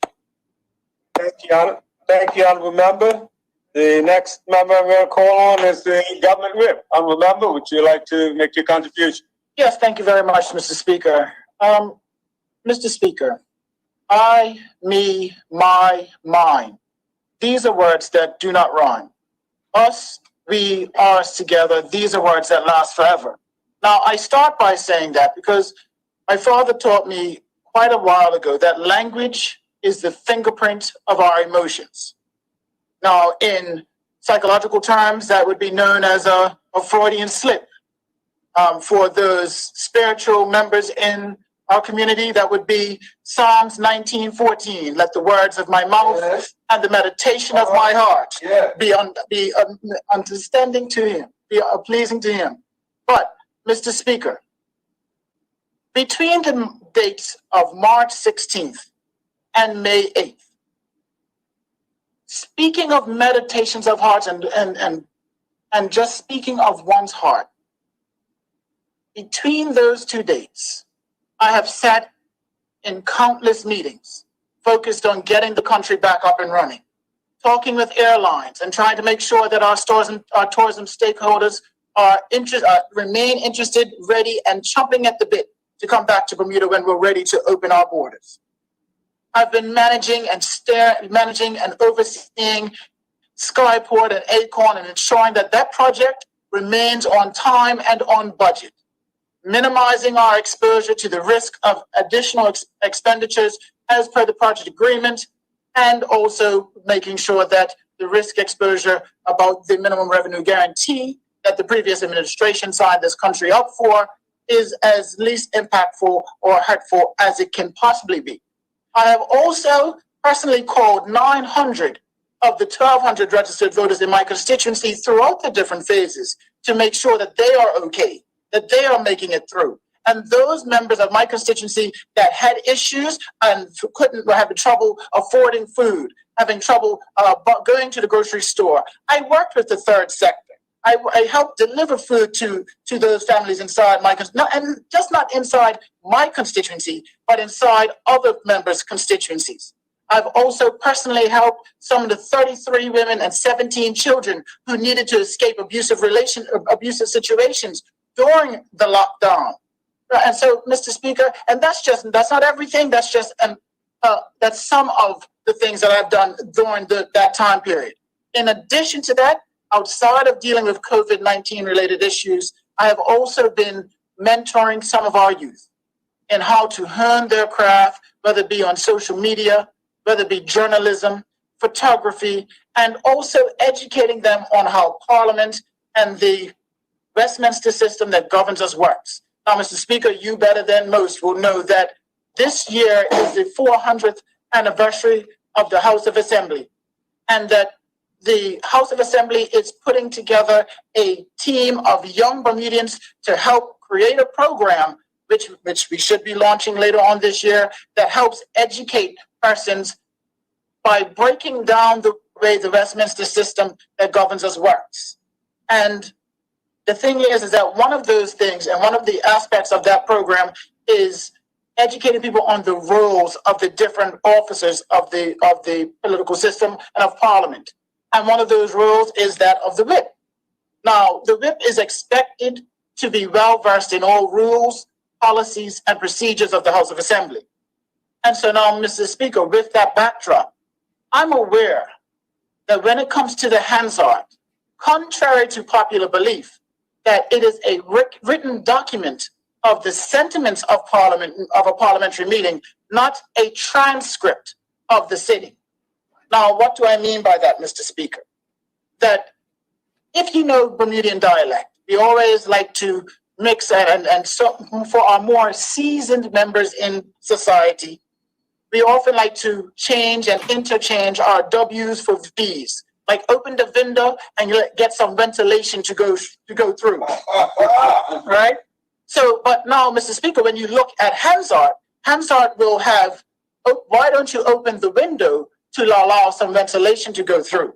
So therefore, and doing that, there is a way within the rules that a member can amend the Hansard to reflect the context of what they were trying to get across, not what they actually said.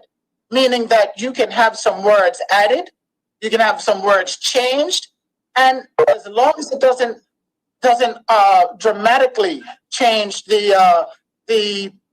as long as it doesn't dramatically change the context of what is going on, that it will be allowed.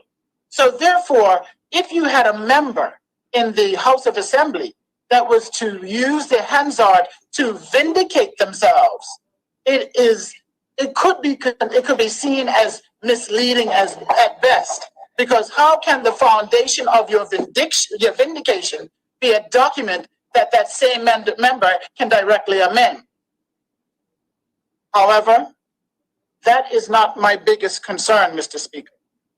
Also part of the parliamentary procedure is exactly where we are now, Mr. Speaker, the motion to adjourn, MTA. That is when a member is allowed the opportunity in which they can raise any and every feeling, concern, challenge that their constituents have raised to them. They can raise that profile of the situation. They can have the government be made aware of a challenge that their voters are facing right now, Mr. Speaker, and that it puts it on a public stage. It allows for any member of the legislature, any member of the House, any member in the chamber to hold the government accountable for what is going on in their constituency that they're not happy with. So, Mr. Speaker, as I mentioned those dates before, from March until April, the 2 months that we were facing a worldwide pandemic, when we come back from a 2-month somewhat hiatus, the first topic that a member brings to highlight, to flag as an important issue, because remember, I, me, my, mine, these are things that do not rhyme, is the first thing they bring back is to talk about themselves and something that happened to them 2 months ago, which people had probably forgotten.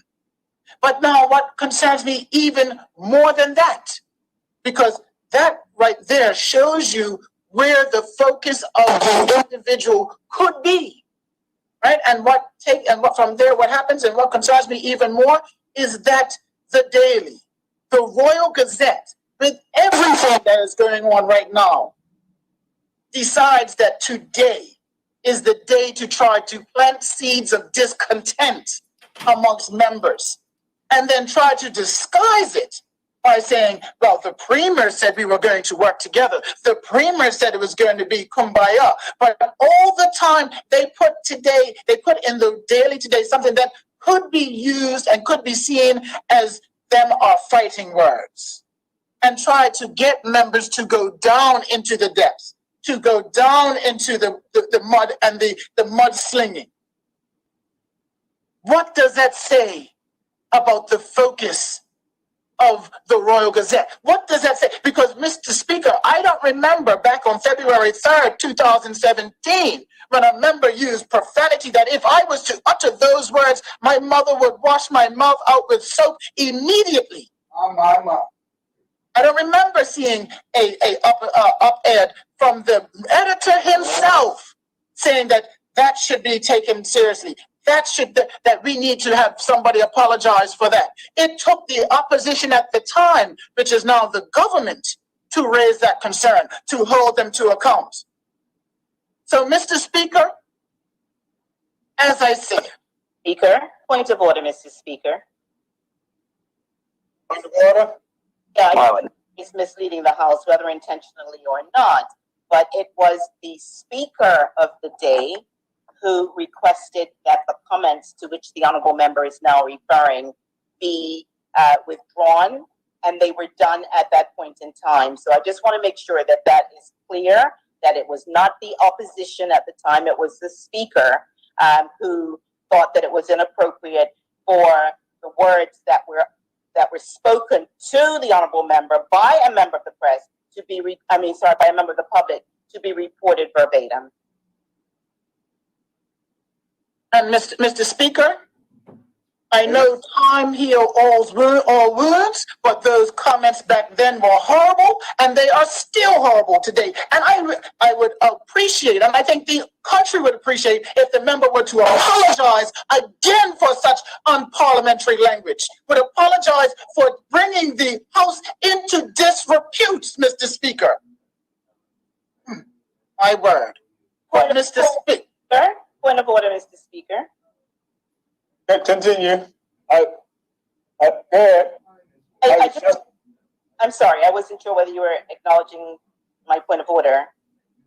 I was just about to make a comment before you jumped in. I was just about to remind the member that the matter was addressed at the time that it took place, Thank And it was quite a few years ago, and there's many things that have been said in the past years that would have been addressed and be moved on. And we wouldn't want to have to open up a can of worms where we're asking people to get up time and time again to apologize for things that have already been addressed in the past. So just be mindful of that, Member, in your comment.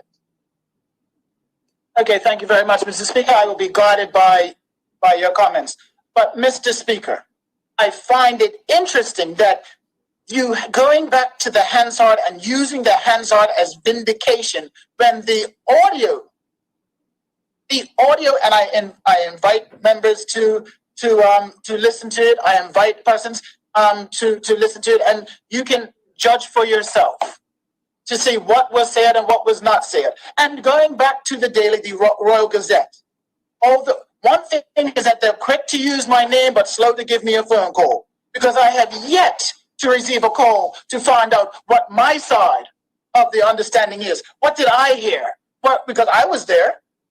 I don't recall the editor himself being there, but yet he's quick to write about that. So therefore, while we are while we are under a pandemic, while we are under a state of emergency, working to get this country back up and running, facing challenge after challenge, for the Royal Gazette to purposely try to sow seeds of discontent, I believe that article and that opinion piece should be retracted, because they did not do their due diligence. They did not. All they did was take the Hansard, which they were not which they did not realize could be amended by members, because they don't understand how Parliament works.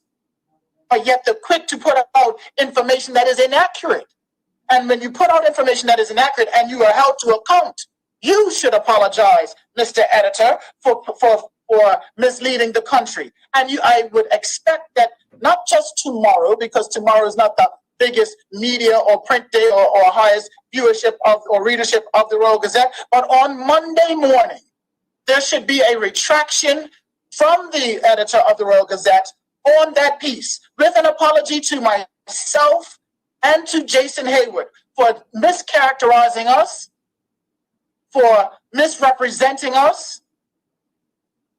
And so therefore, Mr. Speaker, I felt as though it was time for me to make sure to do my job as the whip and educate not just members of the House of Assembly, but to educate not just members of the community, but to educate the editor of the Royal Gazette on the way Parliament works. And I hope that other members and other members of the community and the youth will listen to the program that the House of Assembly will be putting out later this year, which breaks down the way this Westminster system works, so that no longer can anybody in this community pull the wool over our eyes. Because a better educated community politically makes better political decisions, which means that we have better governance. And with better governance, all persons can be successful. With governments, the haves can continue to have, but the have-nots will have more. Thank you very much, Mr. Speaker. Thank you, Honourable Member. The next Honourable Member I'd like to recognize is the Honourable Member Pamphilin Gordon. Honourable Member. Thank you. Excuse me. Thank you, Mr. Speaker. Mr. Speaker, as I mentioned when we came back to the House 2 weeks ago, I mentioned then that whenever or if ever I misspeak, I'm the first to acknowledge it.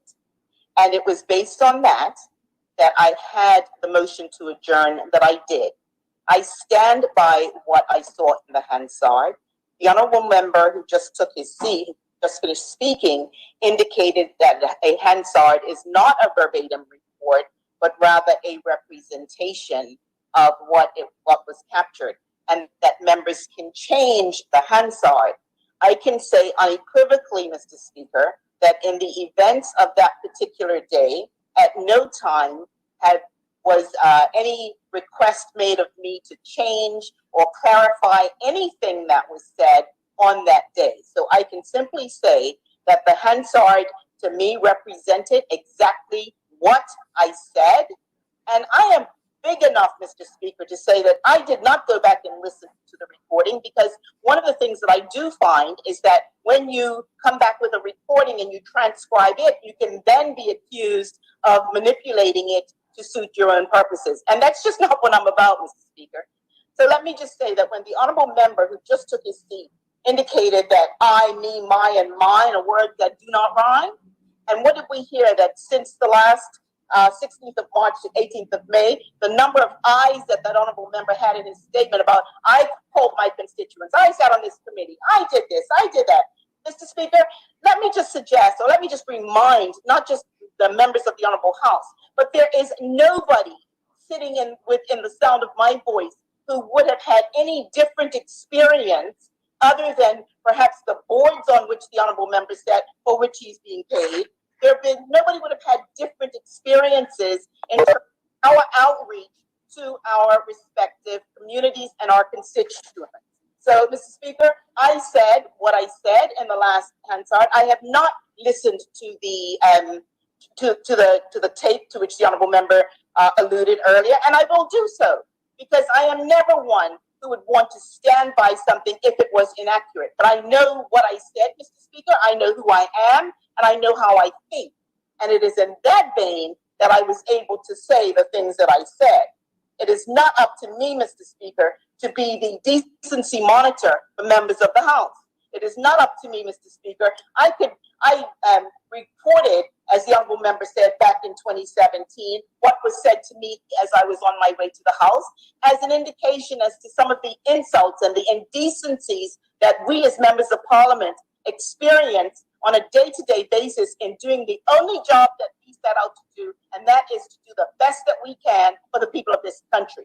That has never changed, Mr. Speaker. I've been in Parliament, as I mentioned, for 21 years, and during that period of time, the only objective of my presence here is to do the best that I can for this country, Mr. Speaker. How it is chosen to be reported is beyond my control. I don't call the press and say, do this article or do that article. They do what they do. And if they do things incorrectly, then it's up to any individual to go back and say to them that I think that it's important that you correct it or whatever. Mr. Speaker, you can rest assured that there was no time under normal circumstances when we were asked to correct the Hansard. The honorable members make it sound as though we could rewrite history. But the only time that we are asked to correct is and the last time that I was asked to correct the Hansard was because there was they showed that it was a phonetic representation of a name that was said, and could I clarify that that name was correct? And that was all that I have ever been asked to respond to in respect. I'm sorry. That was the only thing that I was asked to respond to in terms of a Hansard, and that was to clarify a name that had been misspelled, and it had nothing to do with this particular instance. So let me just leave it at that, Mr. Speaker, because I will go back and I will listen to that tape, because that's who I am, and I have no objection to correcting myself if, in fact, I misspoke in any way, shape, or form. But as I said, I know me, and it is not like it's something that I would have said. However, I'm not going to belabor that particular issue anymore, Mr. Speaker, because, as I said, if people feel as though they can say whatever they want to say and do whatever they want to do, and because they said it that they have to be correct, that's on them. I really honestly, as I said, Mr. Speaker, I believe blessed is he who expects nothing, for he shall never be disappointed. And of some people in this particular arena, Mr. Speaker, I have no expectation. So I have no disappointment in respect of those things that I hear. But I want to move on, Mr. Speaker, and that is in recognizing the fact that some of the situations that we have, that from a country and from a financial perspective, we are, as has been articulated by a friend of mine, we're on the second swirl down the toilet. And Mr. Speaker, it doesn't leave much to get the pictorial as to what that represents. So if we don't start pulling together and coming up with ideas in which we can help to enhance the experience that our people are possessing, then I believe that we are failing in our calling, Mr. Speaker. Mr. Speaker, the other thing that I wanted to speak to as well was in respect of education, because I had the privilege last week, Thursday, being one of the members on the virtual education platform for the civics class for Delton Tucker. And it was a great experience. And I know other members have participated in similar experiences. And I would encourage that we all do so to the extent that we possibly can. But with that said, Mr. Speaker, one of the things that perhaps disturbed me more than ever was the announcement at the beginning of the session that one of the individuals, one of the children, was unable to join the class by virtue of the fact that her mother had the only device that had data so that she could be able to listen to the Zoom presentation, and the mom had to go to work that day, thereby leaving the child at home without the benefit of having access to be able to attend the class. Now, Mr. Speaker, what do we do in circumstances like this other than to say, if the parent, when the parent gets home and the child has access, feel free to call so that we can relay the information so that no child is left behind in terms of their peer group and how they are able to learn and understand things that their friends will be able to know that they will have heard from somebody externally, in order for that individual not to be left behind. And I think that that's critical. And I say that to ask that the education minister, I know he did indicate that some of the teachers are permitted to take education packages home, but there are some experiences that cannot be replicated by virtue of a written package. And I think that we have an obligation, I think, to ensure that not only are all of our students brought along on the same platform at the same time, but to the extent that they are left wanting as a result of insufficient or inadequate access to the appropriate mechanisms to be able to do online training and learning, then that child needs to have special attention. I think we have to figure a way, Mr. Speaker, by which, and I do know that there have been some organizations who have volunteered to ensure that that computers and laptops and the like are made available to some young people. And it's important, Mr. Speaker, that availability be made manifest as soon as possible, so that we don't have children being left behind. It's been difficult enough, I would believe, for both parents and students as well as teachers to try to ensure that at the end of this school year, we actually are on top of the curriculum and that students have been able to learn and to be able to be functional in their knowledge of all the things that are important. And from that perspective, Mr. Speaker, I believe that we have to do whatever is necessary to ensure that that the outreach is there in order to make sure that our kids are not left behind. And finally, Mr. Speaker, I'm not sure how much time I have left, but finally, I would like to speak to the comments that were made by my honorable deputy leader in respect of the committee that has been established. You will recall it was on the 25th of March that I had in fact asked that the government put together such a committee. And while it's been a little longer coming together, we've at least reached the point where a committee has been established. And yes, it's important to be able to have people who can look from an overview of the situation and how we can best compile ideas to the benefit of the country. I think we also will have the starting point of the reports to which the honorable member referred, such as the Bermuda First Report, the Fiscal Responsibility Report, the SAGE Report. All of those reports are there and literally are the starting point for deliberations. But I believe what is key, and I think that the point was mentioned by the honorable deputy leader, is that everybody who needs to have input needs to be able to know that there is a source, whether it is through members of parliament, whether it is through the committee members themselves, whether it is through some subcommittee, however they need to reach out to ensure that their positions are not just articulated, but they are articulated and understood.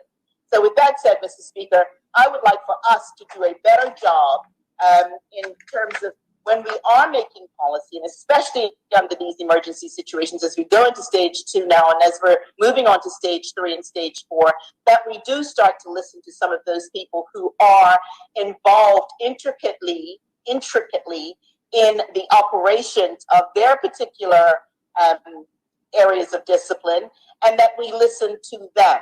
I do know that from the Premier, I have made some requests for particular areas of the economy where people have had input, and the Premier has acquiesced, and he has been most amenable to ensuring that these meetings have been arranged. And I think that these are the important things to know, that we always have the opportunity to listen to people as they, as they put ideas forward, because these, our people are struggling.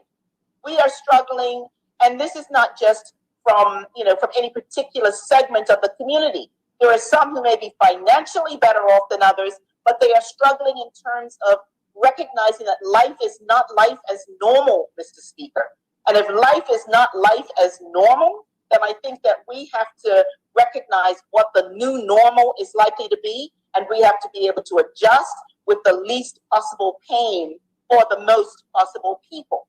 So we want the majority of us to have as little suffering as we possibly can. And I think that is, therein lies how we can continue to work together, Mr. Speaker, as parties, as a country, to be able to weather the storm that has been given to us in this, unprecedented experience that we are having.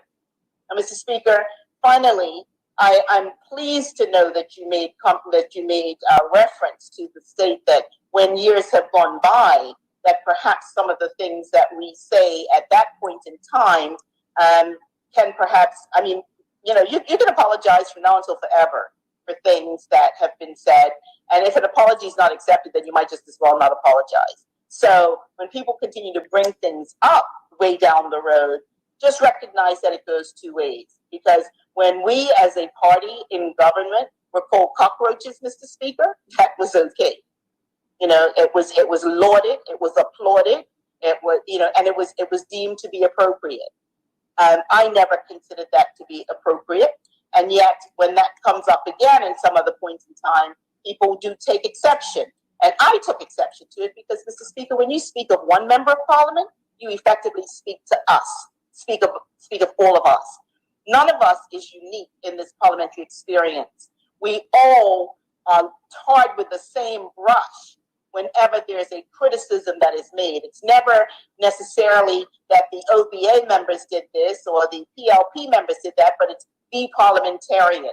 So if there is something unsavory about what somebody has done, it reflects on every single one of us, Mr. Speaker. So I can end, Mr. Speaker, by saying I will go and listen to 7719, as the honorable member said, as far as the audio is concerned. But I can confirm without fear of contradiction in a most unequivocal manner that I have never changed any Hansard that has been sent that has formed part of the historic record of Parliament. If the whip of government is indicating that the Hansards are useless or that they are not accurate, that they could be changed, that they could be manipulated, then I think we have a bigger problem than that which I think that we're discussing today, Mr. Speaker. But as I said, I'm not the decency monitor. It is not my intention or desire to visit decency upon those who just may not possess it. Thank you, Mr. Speaker. Thank you, Honorable Member. I now recognize the Honorable Member Famous. Honorable Member Famous. Good afternoon, Mr. Speaker. Are you hearing me? Loud and clear. I moved as far west in my house as I could possibly get. And see how much better you are now? Yes, indeed. There you go. Mr. Speaker, I had the privilege during the lockdown to be free to travel because I am an essential worker. And on those days of traveling, nights of traveling, there was something eerie about you being the only car on the road, like daytime, nighttime. Literally, you see no other car on the road. On my journey, I drove across Devonshire Church, which has a graveyard. I drove across St. John's Church, which has a graveyard. And I parked my car next to the Methodist graveyard on Cemetery Road. That's every day. And in the time of driving on the road by myself, it gave me time to reflect that no matter what challenges we have, the fact that Mr. Augustus or Mr. Rollins or Mr. Amos hasn't pulled up in our yard, we have to give thanks. Mr. Speaker, the theme of my short speech today is give thanks. Bob Marley, who passed away some 29 years ago, I want to say, had a song. Give thanks and praise to the Most High. Give thanks and praise so high. So today, Mr. Speaker, I'm going to just give thanks for a few things. First, top of the list, I want to give thanks to the OBA. Because despite whatever little pettiness that goes on at times, when I see what's going on in other countries, the oppositions and the government are like literally at war during a pandemic. And the OBA, for all its flaws, just like the PLP has its flaws, has been in lockstep with the PLP, the government, as Premier said. Today we listened to the Honorable Shadow National Security Minister Ben Smith give a quite detailed report of what goes on in EMO and how decisions got to be made and how things are working out best to work out for businesses and how he was able to be a part of that equation. And you say to yourself, wow, he gave a very comprehensive report. And in other countries, you're not going to hear the opposition shadow minister giving that type of report. They will be degrading the government. Oh, why are you not allowing this? Why are you not allowing that? So give thanks for the opposition leader and the caucus allowing him to sit in the EMO. Give thanks to even the deputy opposition leader. Today I was sitting there wondering, like, wow, she sounds like she wants to be PLP now. She's like saying, let's stop this trickle down. It don't work. It didn't work then, and it's not going to work now. And you need to start from the bottom up. And I was like, oh, wow. Better give her some, send her a membership slip. Mr. Speaker, I say that not in jest, but in the fact that this situation has made all of us realize what is important and what's not really important. Over the last week, I've seen a lot of negative remarks about the civil service, about the unions, about the workers of Bermuda. So I want to say give thanks to the civil service. Give thanks to the customs and immigration that secured our borders. When persons were coming in, possibly with COVID, they stood on the front lines and processed their passports. Give thanks to them. Give thanks to the police and the regiment. When everybody else was 99% of the population was safely at home, they were out there on the streets 24 hours a day, ensuring safety on the road, ensuring compliance with the shelter in place. Give thanks to the nurses and all the medical staff at KEMH at Maui. They tended to those who are physically ill. They tended to those who are mentally ill. They tended to those who unfortunately passed away, but passed away in dignity. So I give thanks to them. I give thanks to the people at the workforce development who meticulously go through a lot of pain, went through 11,000, some were triplicates, applications for unemployment benefits from Bermudians who more than likely had never been unemployed before. It takes something to see somebody apply for, I won't say a handout, but a need. And it took compassion for these people at the workforce development to deal with these. Not everything was done correctly or everything was done perfectly, but it was done. 80% of those who have applied have been paid. So we give thanks to them. In some countries, Mr. Speaker, I give thanks for the thought of it from Honorable MP Jason Hayward and Minister Pfluger for who first conceptualized this. I did a survey of other Caribbean islands. And you know, Mr. Speaker, Bermuda is the only island that was paying people every week during the pandemic. In Turks and Caicos, people got a one-time payment of $1,200. One-time payment. In Cayman Islands, the place people tell us, we got to be like Cayman Islands. They got a one-time payment of $500. Whilst in Bermuda, people are getting, both Bermudians and guest workers were getting $500 per week. We're going to take licks for it on the balance sheet, but we give thanks that we have a government that's willing to put the knack on the chopping block to ensure people are able to go to a grocery store. So I give thanks also to those at the finance ministry who worked behind the scenes tirelessly, working to nighttime, working during the weekends to ensure these payments went out. Again, not everything was done perfectly, but 80% of those who have applied so far have been paid. So I give thanks to them and led by the finance minister. I give thanks to the sanitation workers because as we know, four-legged creatures can increase a pandemic.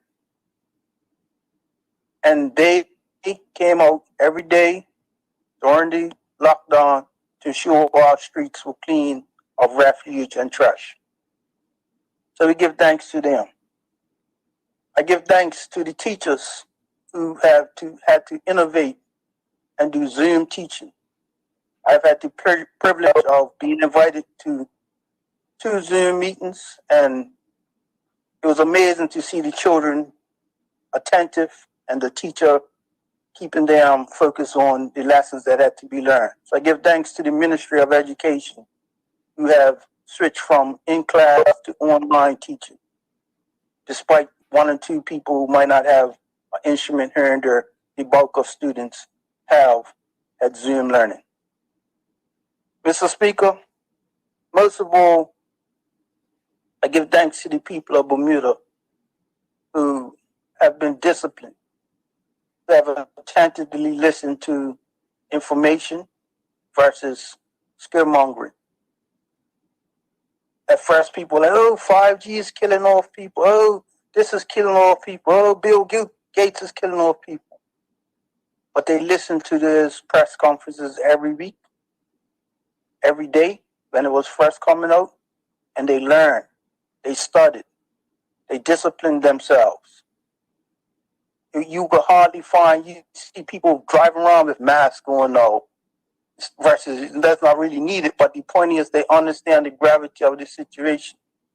And finally, Mr. Speaker, it's the discipline of our people that's allowed us to move from phase 1 to phase 2. So I'm asking the people to remain disciplined in the new norm that's going to allow us to move to phase 3. Because in moving to phase 3, we're able to get more of our people off of unemployment benefits and back onto the, I don't want to say regular paychecks, but back to a steady paycheck. We're facing something economically, as my colleague and cousin Ralph likes to say, that we've never seen before, a black swan event. And we're going to have to put our heads down. I mean, this committee that was formed, committees that were formed before, we're all going to come to the same conclusion. We have to cut expenses. We have to look for more income. It's really simple. How we cut these expenses is the key. So to those public officers out there, this government will never neglect you. We will take licks because we want to save your jobs. So on that, Mr. Speaker, I give thanks and praise to the Most High. I give thanks and praise to the opposition and the government. Thank you, Mr. Speaker. Mr. Famous, the next member I'm going to acknowledge right now is actually the constituency next to you, Mr. Famous. Mr. Donkey, would you like to make a contribution at this time? Thank you, Mr. Speaker, and I thank honorable colleagues for their comments and a motion to adjourn. And before I get into the substantive part of what I would like to say, disappointed that my honorable colleague, Patricia Gordon Pempin, had to defend herself because I've known her as one of the most honorable person in politics because she serves with a passion, she serves with an open heart, she's not afraid to recognize an error in judgment or in what she might have said, and she is not afraid to stand up at all times. And disappointed to see that matter surfaced again. And Mr. Speaker, I guess what I would like to see from that is that there are certain, I guess, suggestions would be a light way to put it about the Hansard. And if you could provide some clarification at another time on the accuracy of the Hansard, I believe it would be important because many of us in the House of Assembly quite often fall back on the Hansard. Well, let me save you, Mr. Dunkley, in that. Thank you, Mr. Speaker. I've already had communications with my technical people here to ask them to do a proper assessment of what was discussed earlier in that matter. We can, we don't have to battle with that. Okay? Thank you, Mr. Speaker. I appreciate that because as the honorable member for tourism and transport, he's so keen on saying refer to the Hansard. I want to be able to refer to it and use that as an accurate comment, Mr. Speaker. Following on from where the honorable member, Mr. Famous, was, I wouldn't say that the opposition has been in lockstep with the government. The opposition has clearly been very supportive of the government in many areas. And unlike the PLP, in my view, when they were in opposition, we've tried to deliver any criticism in the appropriate way, especially during these very difficult times that we face, where the community from one end of the island to the other lives in a great deal of uncertainty. Many people live in fear. Many people are really struggling. And the problems that we face are seem unsurmountable for many people at many times. But I do appreciate the honorable member Famous comments about giving thanks. And it's something that I think we should do because as we've been locked down, as many people have been shut off from their family and friends for long periods of time, they probably have felt more insecure than they would normally feel because they haven't been able to reach out. Part of the value of human in our lives is to be able to reach out to friends and family and to be able to have communication, to get together, to laugh, to cry. And we haven't been able to do much of that through this pandemic period. So yes, we need to give thanks for everyone in the community for helping us get through that. And quite often, Mr. Speaker, well, actually twice a week, I like to look back at what I believe are pertinent quotes that stand the test of time. And yesterday I posted something that had me reflecting when I read it for a period of time, and it goes like this. Too often we underestimate the power of a touch, a smile, a kind word, a listening ear, an honest compliment, or the smallest act of caring, all of which have the potential to turn a life around. That quote, Mr. Speaker, I think epitomizes the challenges we face as a community now.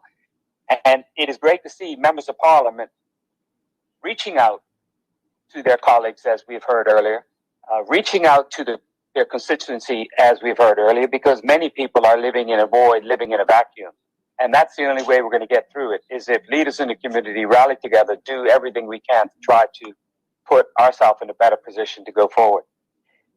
So while we have been very supportive of government, Mr. Speaker, tonight I'd just like to make a few comments and ask a few questions to honorable government members, because while generally the handling of this virus pandemic has, I think, been very good, and we've been very supportive often about it, there are some chinks in our armor that I believe that if we paid attention to, we'd be in a better position going forward.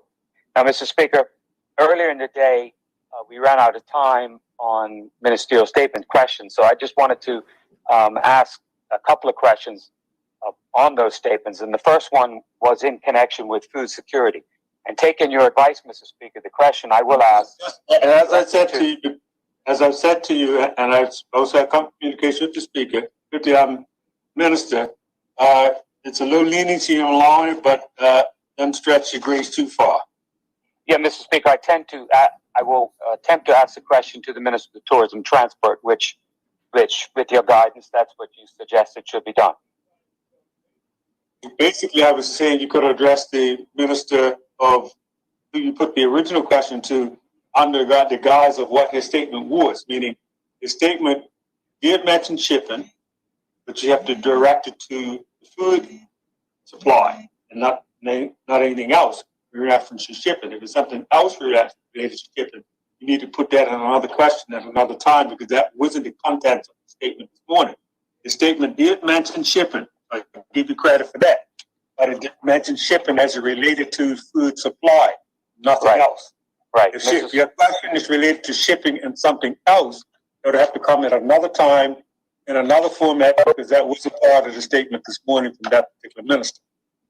Yeah, thank you, Mr. Speaker, and I appreciate the guidance. So, as the statement did refer to protecting local food security, and in the statement, the Honourable Minister mentioned food supply chain, shipper and shipping lines, and global supply chains, and the list goes on. The question was, what steps have been taken to protect local food security, our supply chain, ensuring no virus contamination on supply ships? And it's a general question, Mr. Speaker, because we closed off our borders early, and I think that was very effective. We've seen that the shipping lines have kept crews on ships for a very extended period of time, and I understand that there's probably moves afoot to change out the crews.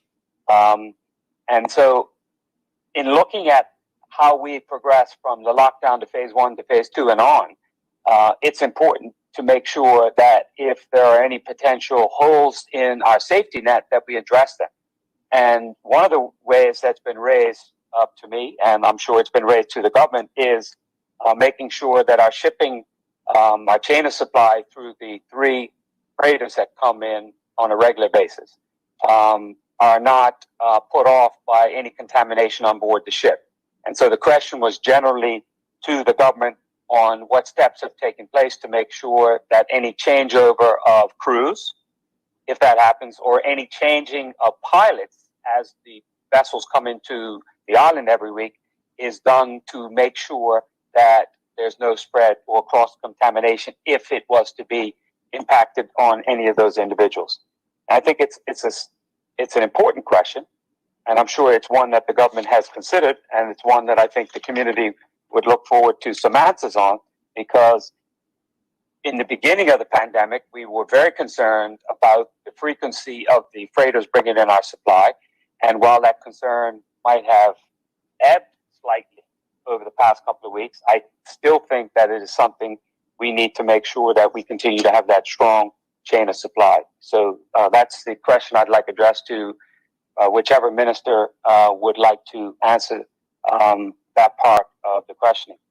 The second thing, Mr. Speaker, in connection with the statement by the Honourable Minister of Tourism and Transport in regard to our super yacht policy. And I'm pleased to see that the government is focusing on super yachts, and I fully support the Deputy Leader of the Opposition's comments about the change of position from the government when they were in the opposition. But that point has been made. In regard to that statement, I believe that super yachts can play an important part in our economy in Bermuda. However, Mr. Speaker, the statement left many questions to be answered. And I'll just ask the question to the Honourable Minister. In the statement, he talks about consultation with the Ministry of Health, which would be natural in this case, the Bermuda Tourism Authority, and local marine stakeholders in regards to any guidelines to this super yacht pandemic policy. The question that I would like to know, Mr. Speaker, is outside of that consultation in Bermuda, what type of research or consultation did we do with any other jurisdictions or overseas bodies? And the reason why I say that, Mr. Speaker, is because obviously Bermuda has worked hard to build up a super yacht desire to come to our jurisdiction. The pandemic has closed it off all over the world. And if you take a look at our neighbors to the south in the Caribbean, they are starting to open up for business. So if our policy is not at cutting edge of making Bermuda enticing, if it falls short of what might be happening in jurisdictions to our south, we will certainly not see any movement there. Secondly, Mr. Speaker, let me say before I make this comment that there's a fine balance between opening up our economy and making sure that we still protect the health and safety of all the Bermudians from this pandemic. And those are the calculated risks that government has to make every day. We appreciate just how difficult those decisions are. But having said that, looking at the super yacht policy, and it says until phase 4, there are a number of different, 12 different points that have to be followed. And point 7 says that all vessel owners, guests, and crew are subject to 14 days of quarantine on board the super yacht beginning of the day of arrival in Bermuda. If the super yacht arrives before the owner or its guest, the 14-day quarantine commences again from the day of arrival of the last person who joined the vessel. A number of questions there. One is that will they have to be quarantined on board that yacht and not get off the yacht for any activities such as swimming, snorkeling, fishing, or anything like that? And secondly, Point of order, Mr. Speaker. We'll take the point of order. The honorable member is misleading the House and misleading the general public. I don't know. It seems like he's reading from my ministerial statement, but if he reads it again, the answer's right there for him. Is he having a problem understanding English? Mr. Speaker, Minister, were you going to clarify the point, or are you going to say that when you get to your feet? Well, the honorable member said, when he asked the question or made the statement, when people arrive on Bermuda, will they have to stay on the yacht or not? Read the paper. It's right there, Mr. Speaker.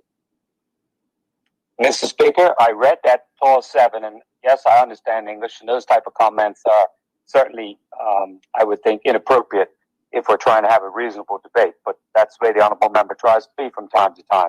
My point being, direct your comments here. Just direct here. The questions asked, and the point behind it is, Mr. Speaker, why would the government think that any super yacht owner would come to Bermuda, quarantine on a boat for 14 days? That's the question.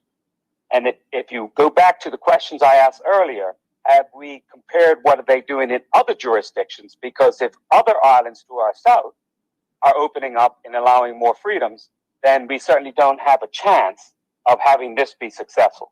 So, Mr. Speaker, if government believes this initiative is going to bring some type of economic activity, that's for them to take that appropriate opportunity to look at it. I don't believe that a super yacht will sail to Bermuda and stay on board for 14 days because they can do that anywhere. And I'm sure they can go to the Caribbean and do it with much less restrictions. So who have we consulted overseas? What are our competitors doing? And are we in line with them? Now, based on the way that testing is going and some of the progress that we made in recent times, Mr. Speaker, will the government be very flexible if there are breakthroughs to allow more freedom to these type of policies? Now, the bigger question about all of this, Mr. Speaker, is while I said government has done a reasonable job through this pandemic period, one of the big talking points that very little attention has been paid to is tourism generally. And if you see over the past couple of days, Delta has announced a number of flights that are starting back up to the Caribbean. Caribbean countries, in many cases, are opening up. Aruba in June, St. Lucia on June 4th, Antigua and Barbuda on June 4th, Bahamas on July 1st. I think Grenada is opening up in June, all with varying degrees and requirements. But certainly, they are clearly enunciating what their policy is. They have airlines starting to announce that flights are flying back there. And Mr. Speaker, while I'm not saying that government should come out and say exactly when Bermuda's opening up, we need to be devoting more time to tourism, because while we slowly start to open up, one of the biggest challenges we face in our economy, Mr. Speaker, is a lot of jobs are in hospitality and restaurants, transportation, retail and wholesale. And until we get tourism operating with some degree of success, many of those jobs will be unable to return back and get to work. You know, the hotel and restaurant industry started to see a little bit of opening in phase 2. Point of order, Mr. Speaker. Take a point of order. Yeah, the honorable member is misleading the House. He's making people believe that there is no tourism plan and that we are not talking to the airlines. We are talking to the airlines, as I stated in my time when I had my turn to speak. We are talking to the airlines on a constant basis. There is a plan. And with the recovery, this is not a situation where you want to be the first out of the blocks. You want to be able to look at other nations, see what they're doing, see their mistakes, and learn from their mistakes so we don't make the same ones, so we can be better off than they are. Mr. Speaker, in no way am I saying that we had to be first out of the blocks. We need to do a better job of communicating what's happened with the tourism. And this is not me saying this. This is what people in the industry are saying. This is what struggling Bermudians are saying. This is what you hear from one end of the island to the other. Government needs to focus more attention to what is going to happen in tourism, because if we do not have a plan, some businesses, some hotels will never open up again. Some Bermudians will never get those jobs back again. There are almost 5,000 jobs in the hotel and the restaurant industry. How many of those will come back if there's a 15-month hiatus until the tourism season opens up in 2021, if that's the case? There are over 4,000 jobs in retail and wholesale. How many of those jobs will never come back if we don't get people coming to our shores, Mr. Speaker? We cannot continue to allow our competition to be more vocal about where we're going. And then just today, I believe, Mr. Speaker, we hear from the Bermuda Tourism Authority, who I have a lot of faith in and a lot of confidence in, say that in a few weeks, Bermuda again will be opened up. We won't be open up for business in a few weeks, Mr. Speaker, because clearly government hasn't enunciated those plans and given a time frame for that. So what we want is, we want to save those struggling businesses. We want to save those employees who work in that industry. We want to be able to give them some hope and opportunity about where we're going to go, but we're not talking about it enough as far as the government is concerned. And other jurisdictions are making more noise. That noise is attracting people's attention. We need to attract their attention back here again, Mr. Speaker, and that's important. I don't want to be the first to open up, because we could have some challenges if we do it in haste. But, Mr. Speaker, we have to have a plan, and I don't think the community knows what the plan is. I don't think the community has any understanding of when we could expect to see the airport open up again. I don't think the community, I don't think the hotel industry Mr. Speaker. knows how they're going to be supported as they go forward, Mr. Speaker. Point of order. Mr. Speaker, the honorable members misleading the House. There is a plan. There's a phase 1, 2, 3, and 4. Everyone knows that the airport is going to be reopened in phase 4. Everybody knows that government workers go back to work, and schools will probably be reopened in phase 3. So there is a plan that's been put out there. The Premier talks about this almost on every one of his press conferences with the substantive ministers. So the country Mr. knows. Speaker, that's not a valid point of order. For the simple fact is, the honorable member wants to keep saying the airport's going to open up in phase 4. So that means that you take it literally that somebody's going to be able to book the Delta flight from Boston to come to Bermuda and stay at a hotel in phase 4 whenever it starts. I'm not sure government wants to say that at this point in time, or can give a date when that is, Mr. Speaker. So, let's just put some more understanding around this subject of where we're going. Because not only do people in the industry want to know, people who are trying to get a job back want to know. 15 seconds left, member. How much time left, Mr. Speaker? 15 seconds. 15 seconds left. Well, Mr. Speaker, having said that, these are important subjects that the government needs to take this as constructive criticism. Thank you, Mr. Speaker. Thank you, member. Mr. Speaker. I now recognize the honorable member, Mr. Swan. Mr. Swan, would you like to make your contribution?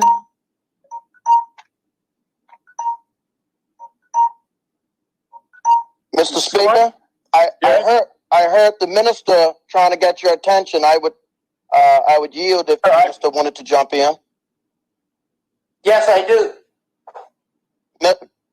Mr. Swan, you're yielding for the minister? If it pleases you, Mr. Speaker. Minister, would you like to make a couple of comments? Yes, please, Mr. Speaker. I certainly would. Continue. Mr. Speaker, the Honourable Member Dunkley, who just took a seat, who seems to try to be the shadow minister of everything, what he should do, first of all, is consult with his own party members. For him to stand up and tell the country that there is no plan with regard to tourism. Our Premier is in constant contact with his leader, Mr. Cannonier. There are several members, ministers, and members on the Progressive Labour Party side of the House that are continuously meeting with the shadow ministers of the OBA.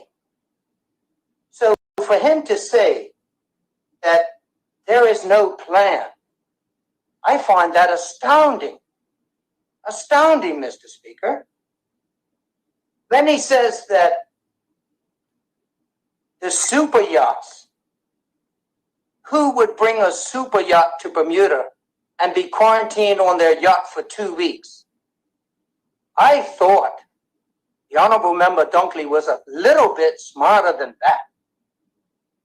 Mr. Speaker, these super yachts are predominantly owned by multi-millionaires, if not billionaires.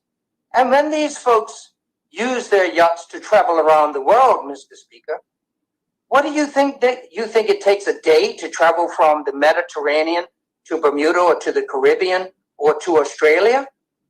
These folks are used to being on their super yachts for weeks, if not months at a time. In fact, Mr. Speaker, I was very specific when we changed the law back last year. Point of order, Mr. Speaker.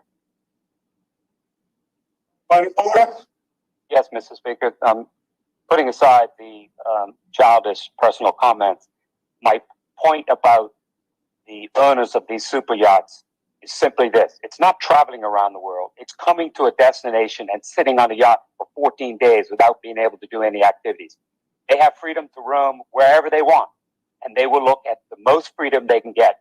And I find it highly unlikely that they'll come sit in Bermuda tied up to a mooring for 14 days and not be allowed off that boat. That's the point. Minister? Again, Mr. Speaker, the Honourable Member is showing his inexperience and lack of doing homework. Mr. Speaker, I can speak from experience. I've had the luxury of traveling on a super yacht. And let me tell you, Mr. Speaker, if we get a super yacht come to Bermuda or to the Mediterranean or to the Bahamas or wherever those super yachts travel, Mr. Speaker, they often stay in one spot, Mr. Speaker, very often. In fact, many people that own these super yachts actually work and live off them for many months of the year. So for the Honourable Member to say that super yachts are going to come to Bermuda, he can't see anybody sitting on a boat for 2 weeks. Well, who would have thought 6 months ago that anybody would come to a country and have to sit in a hotel or at home for 2 weeks under quarantine? The difference is with a super yacht is they have all their luxuries, all their amenities on their yacht. I mean, really, Mr. Speaker, for the Honourable Member to make that statement? Wow. He just needs to do a little bit more work. Now, Mr. Speaker, the Honourable Member says that we don't have a plan and we're not, no one up and down the countryside, people don't know what's going on. Well, if the Honourable Member doesn't know it, every Wednesday morning from 10 until 11, I host a show, and it's called Tourism in Focus. And every Wednesday, Mr. Speaker, we inform the country as to what we are doing. So for the Honourable Member to say that, and I'll elaborate just a little bit more in a moment. Mr. Speaker, just 2 weeks ago, I had his colleague, the Shadow Minister, Mrs. Leah Scott, on the show with me. And we talked about a host of things that we need to be doing. We need to be thinking about. This is what we're going to be doing. This is what we're going to collaborate. We're going to discuss things. We're going to exchange ideas.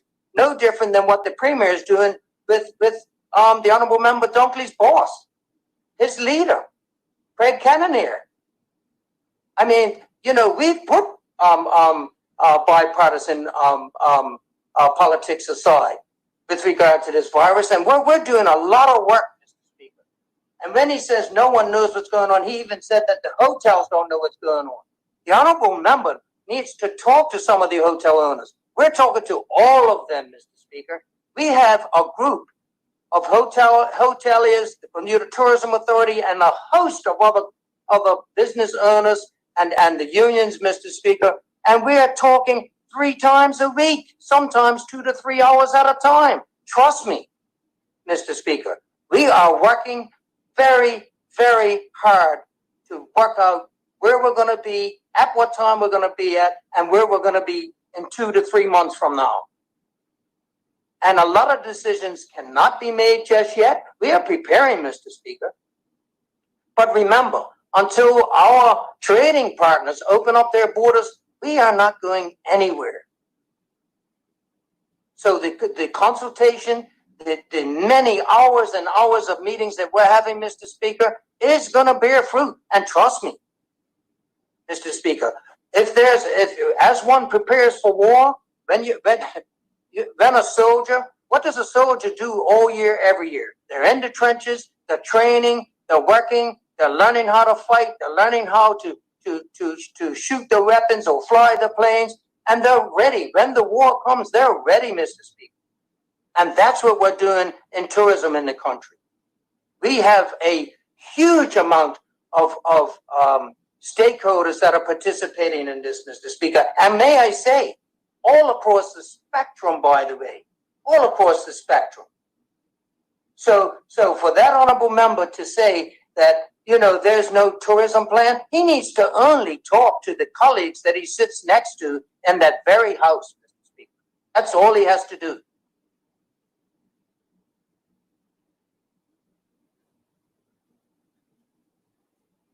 Mr. Speaker, the honorable member Dunkley also said before he took his seat that he said that, you know, we have to do better. But at the same time, he said, we can't be hasty, somewhere to that effect. I'm paraphrasing. We can't be hasty. Well, you can't say that we're not planning, we're not talking to the people of the country, and then in the same breath says we can't be too hasty. But let me assure that honorable member who just seems to be out of the loop with his own folks. He's certainly out of the loop with the hotel industry, and he's certainly out of the loop with the Progressive Labour Party government. But let me assure him, this is not a time to be grandstanding and making statements that you think might be politically correct because some consultant has told you to say it. It's not a time for that. This is a time for us to really lock hands and try to get this country back in order as quickly as we can. Point of order, Mr. Speaker. Point of order. Thank you, Mr. Speaker. Mr. Speaker, there's no consultant that is anywhere near my employment, unlike government, who should reduce the consultants now in this pandemic. Minister?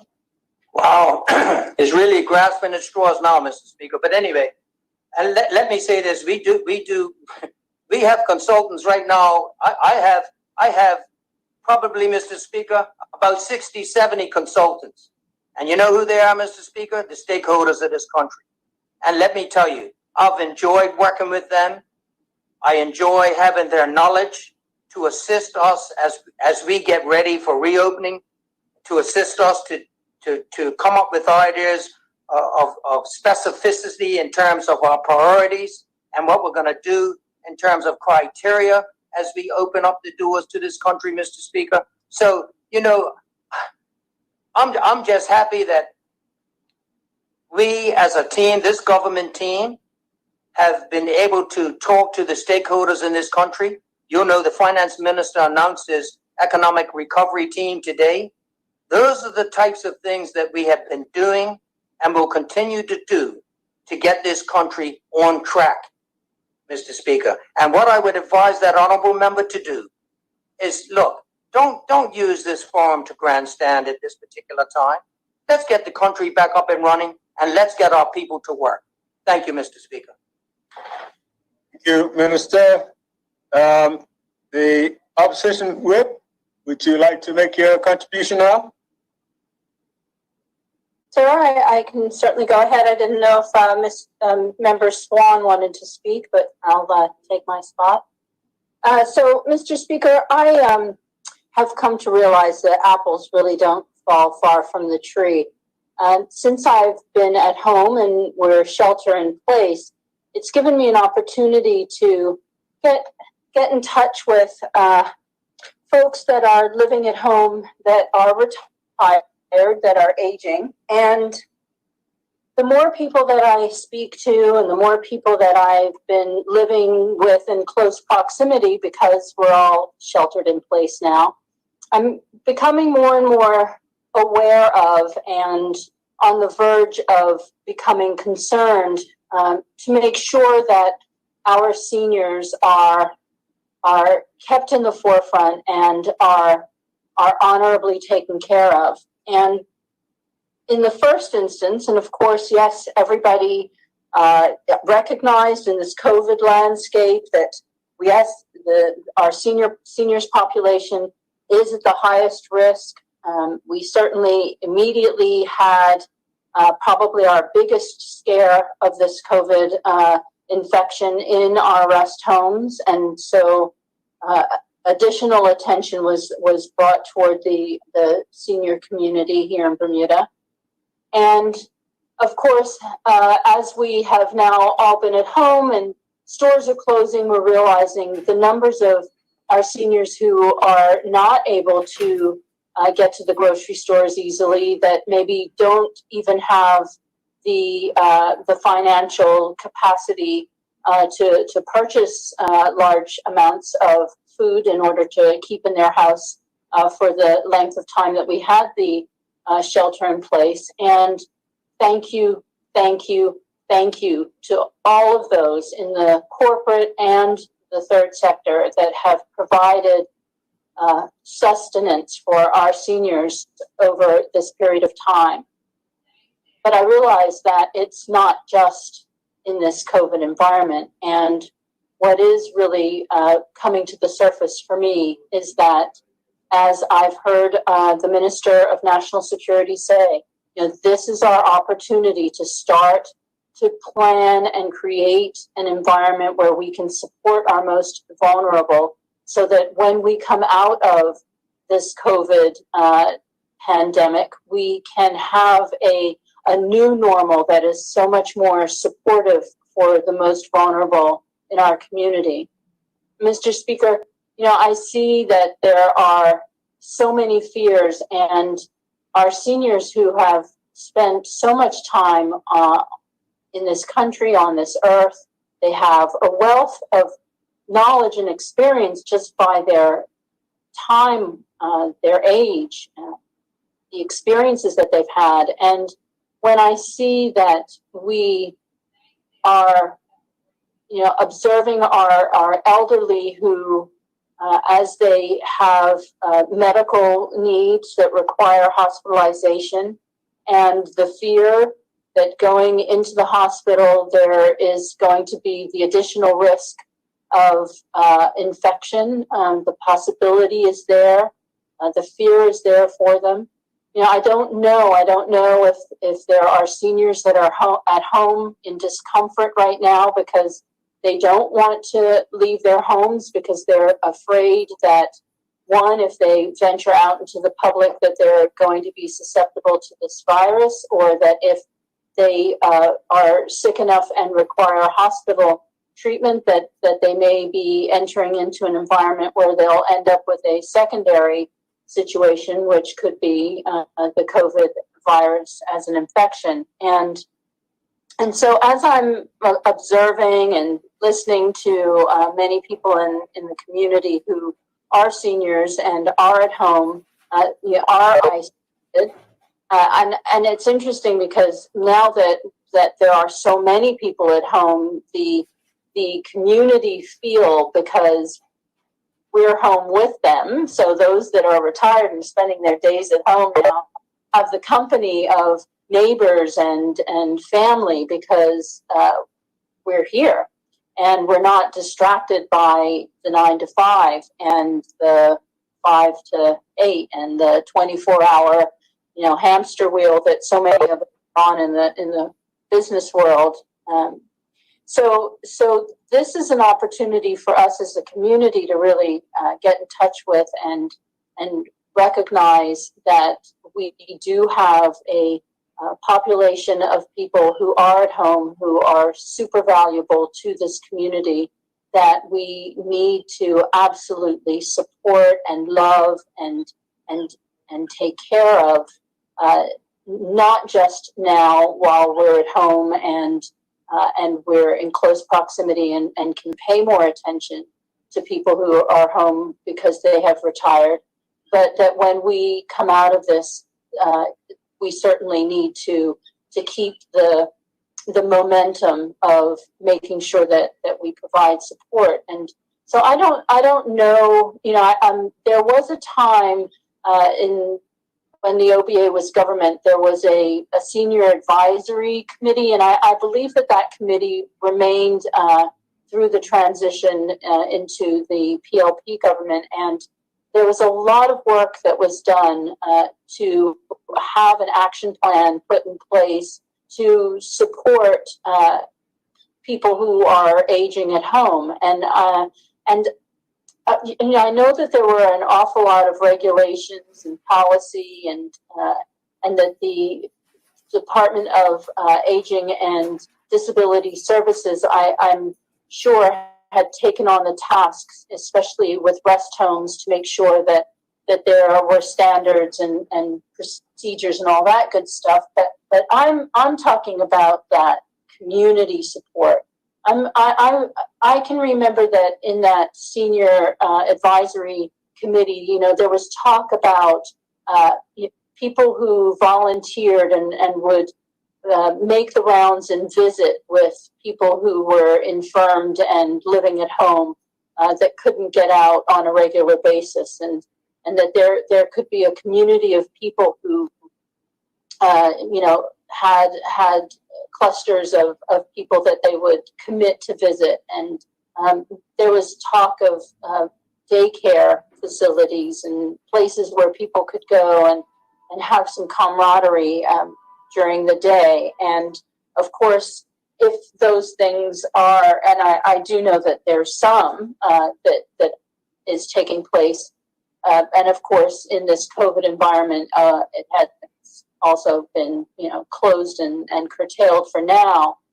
But I'm just wondering whether this isn't a really good time for the likes of senior advisory committees, or I know that at one point, Mr. Speaker, there was some talk about having a statutory council that focused on seniors. And I'm wondering if this isn't a good time for the government to consider pulling together again, or reactivating, revitalizing a committee, or maybe even considering a statutory council that would be able to create and support a new normal for our seniors. And I certainly would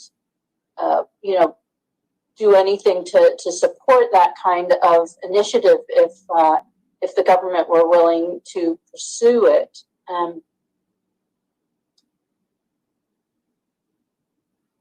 I just feel that there are so many fears out there, and because of that, many of our seniors are suffering in silence. And I just want to make sure that we have some sort of watchdog, some sort of oversight, to make sure that our seniors aren't being abused, to make sure that our seniors are not being left alone without the support, to make sure that they're able to keep their utilities and and their homes in functional order, because that was the plan, that people would be able to age at home. And I know that there's probably going to be increased fears around rest homes. Rest homes are going to have to do probably a pretty big amount of public relations in order to get confidence of our community again after the feeling of higher risk and vulnerability for virus by living in the homes. And if we could come up with a model, if we could come up with some sort of committee or council that could provide some sort of oversight, then maybe there's even the possibility to increase the number of places for seniors to live in community. Maybe even something in between the senior trust and where there's sort of independent living in apartments to rest homes where it's pretty quite dependent living. That maybe there's even something that could be created that's in between, where there's a little more independent living, but yet there's still the support of the community surrounding them. So yeah, I guess, Mr. Speaker, all I want to do is I want to start that conversation because this is the time. Now is the time for us to consider how we might create a more supportive environment for our seniors. And the same holds true for education. And there's been so much talk for so long about what could be done to just make that shift in education. And there's so many different variables and so many components, so many different things that if we could just shift it and shift it all, like, sort of some sort of watch with clinks that, you kind of turn them and just get that right combination. But now would be a really good time. And I understand that the Ministry of Education, the Department of Education, the unions, the teachers' unions all have to concentrate on the now, because as our member Minister of Works and Engineering has said, we are painting a moving bus here. So there are most of our subject matter experts are spending an awful lot of time just trying to handle the now. But if there were an opportunity to have, even in the form of a think tank, some chance to brainstorm what a new normal might look like. I mean, I was watching a news program, may have been on the BBC, but it was talking about how in Denmark they're doing much more outdoor learning. And they didn't go into great depth about it because you could see that it was evolving as they were telling the newscaster the story. But Mr. Speaker, I'm just feeling as though, we have an opportunity in the education space as well, with the new digital landscape that has been created through online learning. I mean, we can expose our young people to anything in the world that has to do with education, art, science. It's all on the internet, and with guided educational support, our children are going to get the exact same exposure as many, many other children in this world. And it puts us all on a level playing field that we haven't been on before. And so as we're trying, as with our seniors, as with our youth, we're trying very hard to figure out how to handle what's happening right now in the present. But Mr. Speaker, I'm just putting it out there that it would also be an advantageous time for us to consider what we could do in the future now, while our community is virtually at a standstill. And so it's given us pause to think, how can we make it look tomorrow? What will the future look like? How can we control that a little bit now? And so I certainly put it out, challenge the government, including the opposition, all of us, to see what we can't do to really brainstorm and step outside the box. And I know I personally feel like it's a real challenge to do that, to come up with ideas that people aren't used to hearing or can't quite visualize, and of course ridiculed, and people just think that it's the craziest of ideas. But unless we're able to hear and accept and consider those crazy ideas, it's going to be a really, really tough comeback. And I notice that already our youth just automatically can come up with new ideas because they see the world from such different eyes. And because there are so many of us that are over the age of 50, that wouldn't necessarily fall into that bracket of having the youthful eyes, we really have to work hard to open up and consider some suggestions and brainstorm ideas that will assist us moving forward.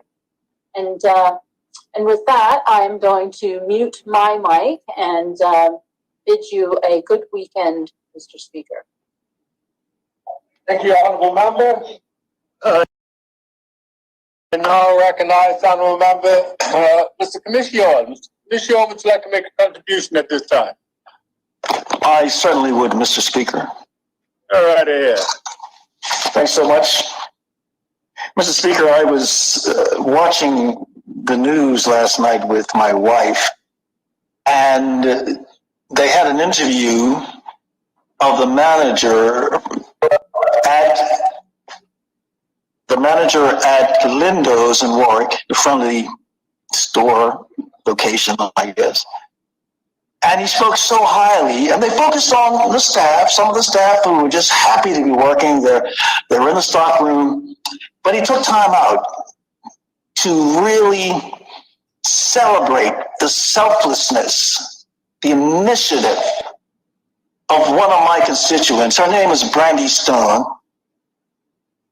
And I say hats off to Zach for doing that. At a time when we were locked down, Brandy and one or two other ladies were out there making deliveries, especially to our seniors and others who couldn't gain the sort of personal access to these stores that they would have needed to be able to secure the goods, the foodstuffs that they need to sustain themselves. That's example of the Bermudian spirit. And I bring that up because when you get right down to it, that is what's going to see us through here. We know that this viral pandemic has spawned an economic pandemic. And the economic pandemic is going to take a massive toll on this economy. In fact, it has started already. I liken it to there's a fog in front of us. Some can see through the fog and believe that the recession/depression is already with us.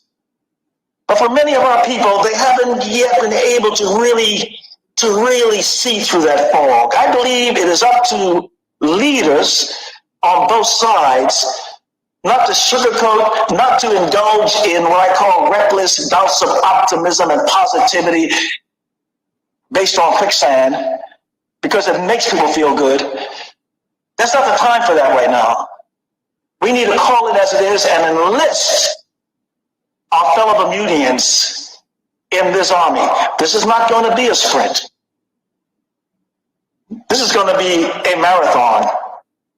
I think that's a quite apt metaphor, Mr. Speaker, in light of we are in May and the marathon that should have taken place will not now do so.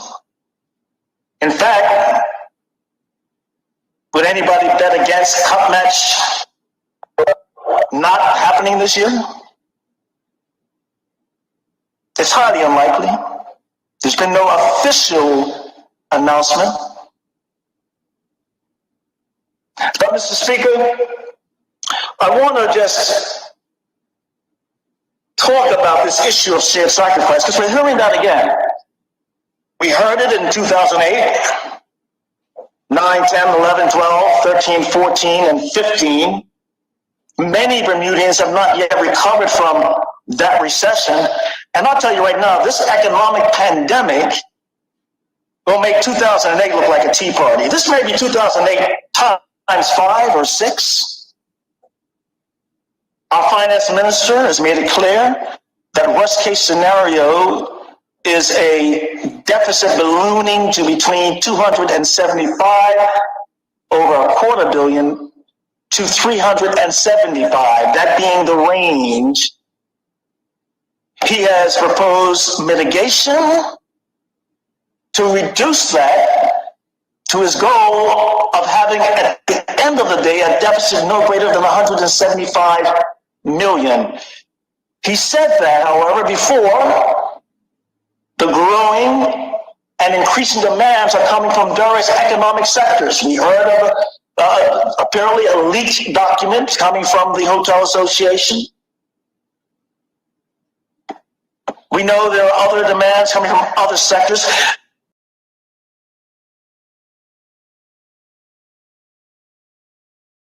There is a level of quiet, and increasingly it's not going to be so quiet, desperation out there, because people see what time it is.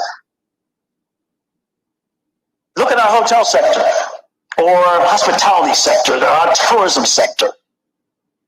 $400 million in revenue last year. I think it was the biggest year we've had in a long time, maybe something along those lines.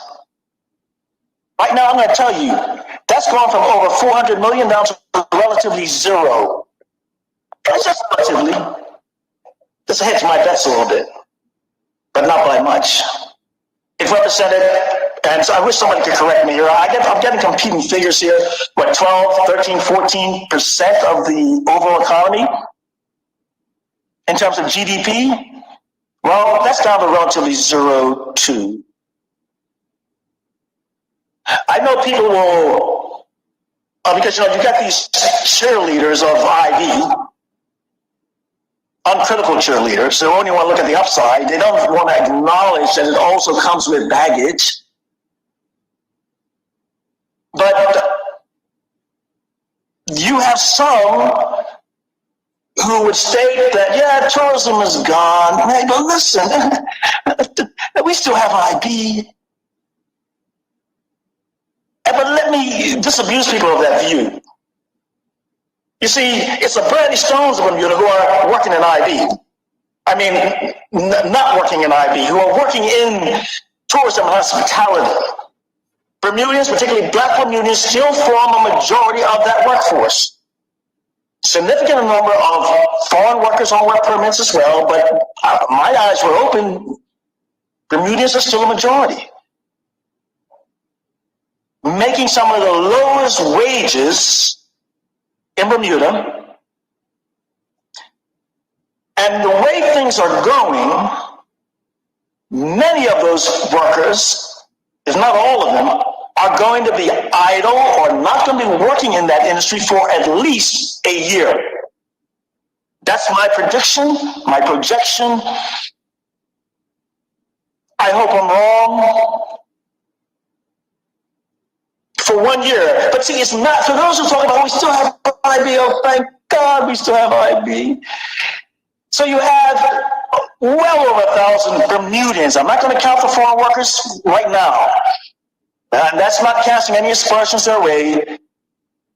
But at a time of crises, we have to look out for our own people, just like Cayman did 3 months ago. I'll get to that in a second. But so we know there are a significant number of Bermudians who are in the tourism sector, hospitality more broadly, which includes the restaurants, cafes, and the like. We know that there are scores of Bermudian workers, almost totally Bermudianized, the retail sector. They're also dependent on the revenue that comes from tourism throughout the year. Not totally, but it forms a significant part of the revenue in shops, and from Dockyard down to St. George's and into Hamilton, of course. What about the wholesale industry? I had my business up, Doc. Yes, I used to have a business. up at Dockyard for 8-9 years, selling phone cards, as you know, Mr. Speaker, to the crew members, 80% of my business and 20% or 30% of the passengers up there, at a time when phone cards were still the thing. And I had a virtual monopoly just with that market. It was a Black Star Communications card. And because of then communications minister, I think, or e-commerce minister, Renee Webb, she afforded me the opportunity to have my own branded card, and Logic was carrying my traffic. Anyway, I did very well for about 8-9 years until the technology, as it will do, became outdated. Nonetheless, every day we were up there and a ship was at that port, wholesalers and other vendors are delivering products from the Bermuda, providing goods and services from the Bermuda market to these ships. So the multiplier effect, sorry guys, oh my God, I almost forgot about them. What about the 700 to 800, I guesstimate, taxi and minibus drivers, percentage of which are owner operators. So does all of their income come from that sector? At least a significant number of, or percentage of that, my guesstimate, 700-800, yeah, 70-80% of their yearly revenue. That's what time it is. And so even as tourism became post-85 or 60, we saw the structural decline of tourism, you still had a significant number of Bermudians, despite the way that wages dropped in the industry, despite the fact that we lost properties left, right, and center over the last 4 decades, you still had a significant amount of Bermudians holding on to that industry as a lifeline, literally. I just hope I will never hear Bermudians now, even some of our own, who have done very well, who will say, yeah, tourism, but hey, we still got IB. And talking about IB, Mr. Speaker, as I move along, I had to go back into my archives, and there was a paper published internationally by the Racial Justice Network. And that paper was called The Finance Curse. I think they put it into a book as well. The Finance Curse. And the authors, the researchers, were Nicholas Saxon and John Christensen. And what the book was trying to explore was how oversized financial centers attack democracy and corrupt economies. And if I may, Mr. Speaker, let me read one paragraph here, which will help me segue into where I want to go. It speaks to, thank you, sir. It speaks to this subcategory called country capture. Think about that, country capture. And they're talking about how when finance centers, the finance sector becomes such a large part of your economy in terms of GDP, etc., it also brings in its wake social harm and economic harm. Again, when it becomes too large a part of one's economy. Let me just read this. It says, The Finance Curse is a story about country capture, where an oversized financial sector comes to control the politics of a finance-dependent country and to dominate and hollow out its economy. You know what I'm saying? Hollow out.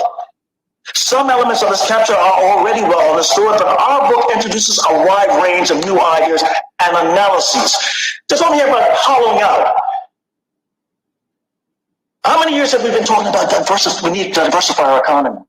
Has anyone ever thought that maybe the biggest headwind to doing that has been the success, quote unquote, of IB in Bermuda, which drove up the cost of doing business here to such an extent that the wiggle room or the ability, the opportunity to usher in new industries becomes almost impossible.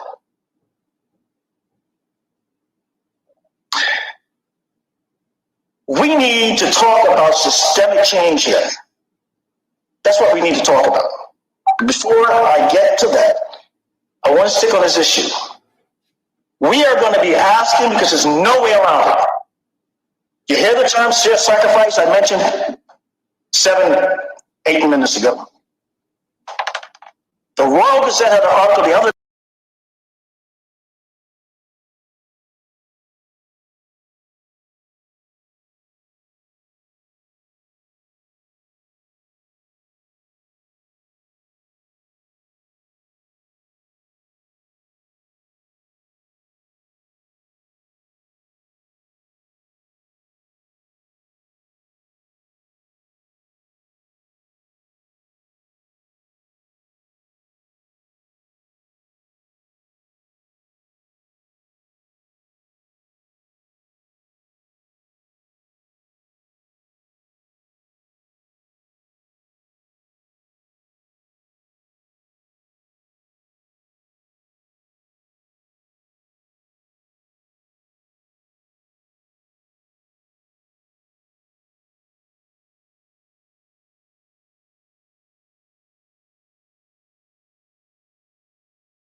stock exchange in Bermuda, such as it is, paid their fair share of taxes in Bermuda. I'm not saying that they haven't paid what they're legally owed, or what they legally owe, I should say. But you cannot talk about sheer sacrifice when you are facing, and some can make the claim, we're already in it, an economic depression, and those at the pinnacle of wealth and power in Bermuda are not carrying their fair share. Can't do it. Let me go to someone, and I have to pass him my dear mother, and my mother and Junior Talbot, they would run and play around in that pond and smell that. And you know what, Mr. Speaker? Uncle Junior and Sir John, you know that, as you would know, Mr. Speaker, my relationship with Sir John, it was sort of conflicted. Yeah, our families were close, very close. In that Marsh Folly, 42nd Street, St. Monica Mission, Government Gate region. All our families were very close there. When I've had to go after, I hate to use that term, but go after Sir John when I thought he wasn't being honest about the racial realities of Bermuda, when I thought he was probably defaulting a little too much about John Swan's bottom line, I've done so. But I'm going to tell you today, I want to praise Sir John. It's what he said is belated. The actions he proposed should have happened when he was leaving. But at this type of crises, we've got to let that go. We have to not forget it. But let me tell you right now, share, if I may, what his words were in the Royal Gazette, Mr. Speaker. If I may, Mr. Speaker? Yeah. Mr. Speaker? Yes. Okay, thank you. You're on. Thank you. He, in an interview, or was it an op-ed? I think it was an op-ed, sorry, where he talks about the crisis, focusing on the economic pandemic. he said the following: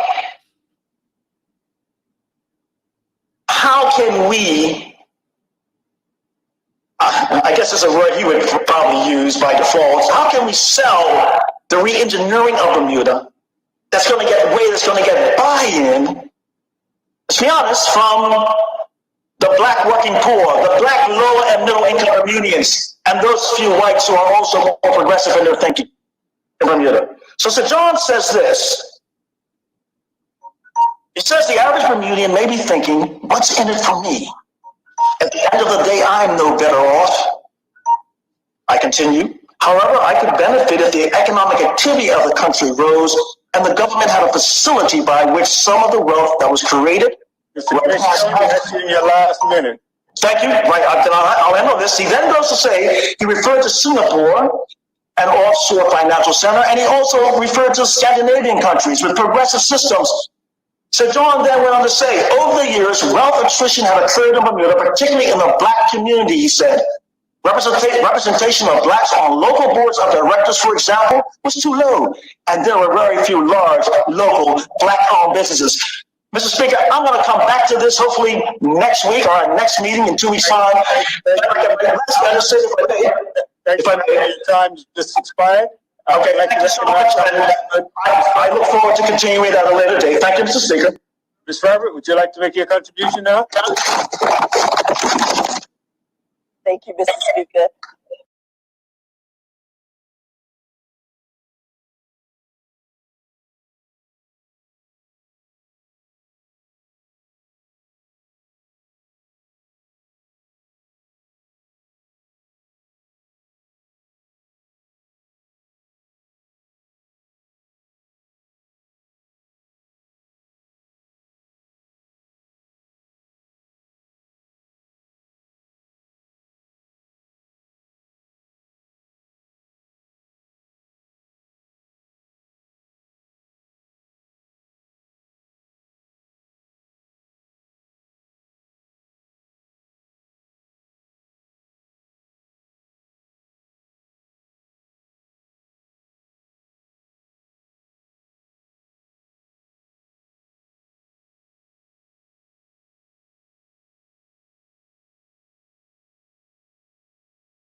whether or not they have some sort of condition.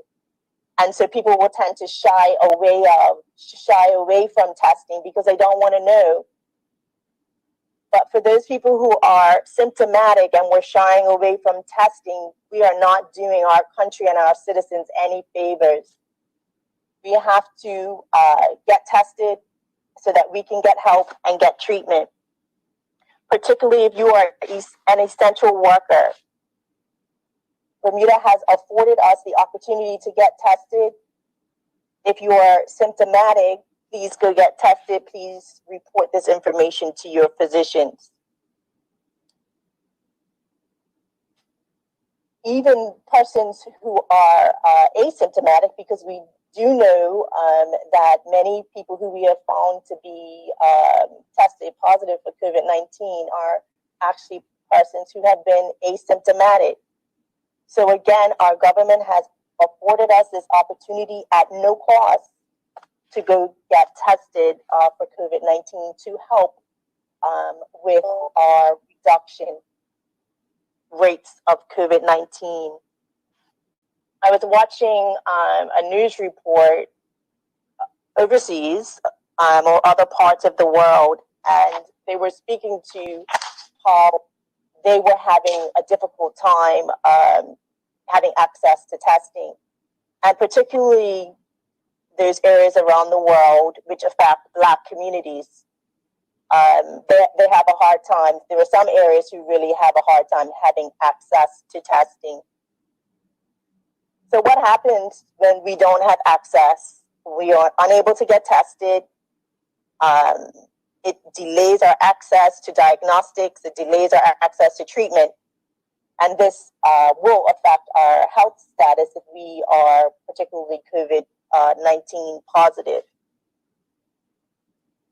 There are also reports on the news that I've seen in which persons are waiting weeks to get their test results back.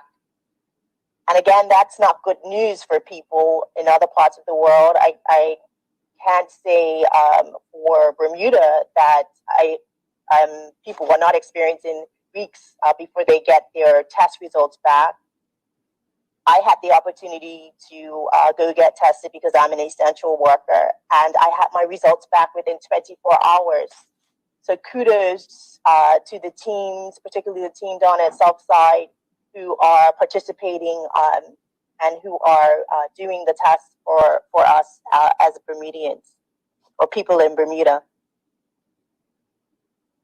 I was also noting that some countries or tourist destinations or other Caribbean countries are going so far as considering virus-free certificates to ensure tourists are free of the novel coronavirus before they enter their countries.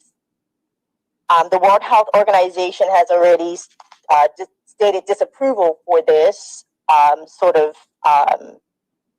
technique or requirement ahead of a vaccine. But it's interesting to know that some countries, in order to get a kickstart to their tourism economy, are considering making sure that people traveling to their country or even their citizens have to show that they are virus-free or have some sort of a COVID-19 certificate to show that they are virus-free. Came back up. Okay. But I just wanted to share this information in regards to our testing because should we have to show some sort of certificate traveling to other islands or other countries once our airport does finally open up, that Bermuda, you have access to testing, and that we should be very grateful. I can't reiterate it enough. We should be very grateful to have access to the testing that we do have. With that, Mrs. Speaker, I just wanted to say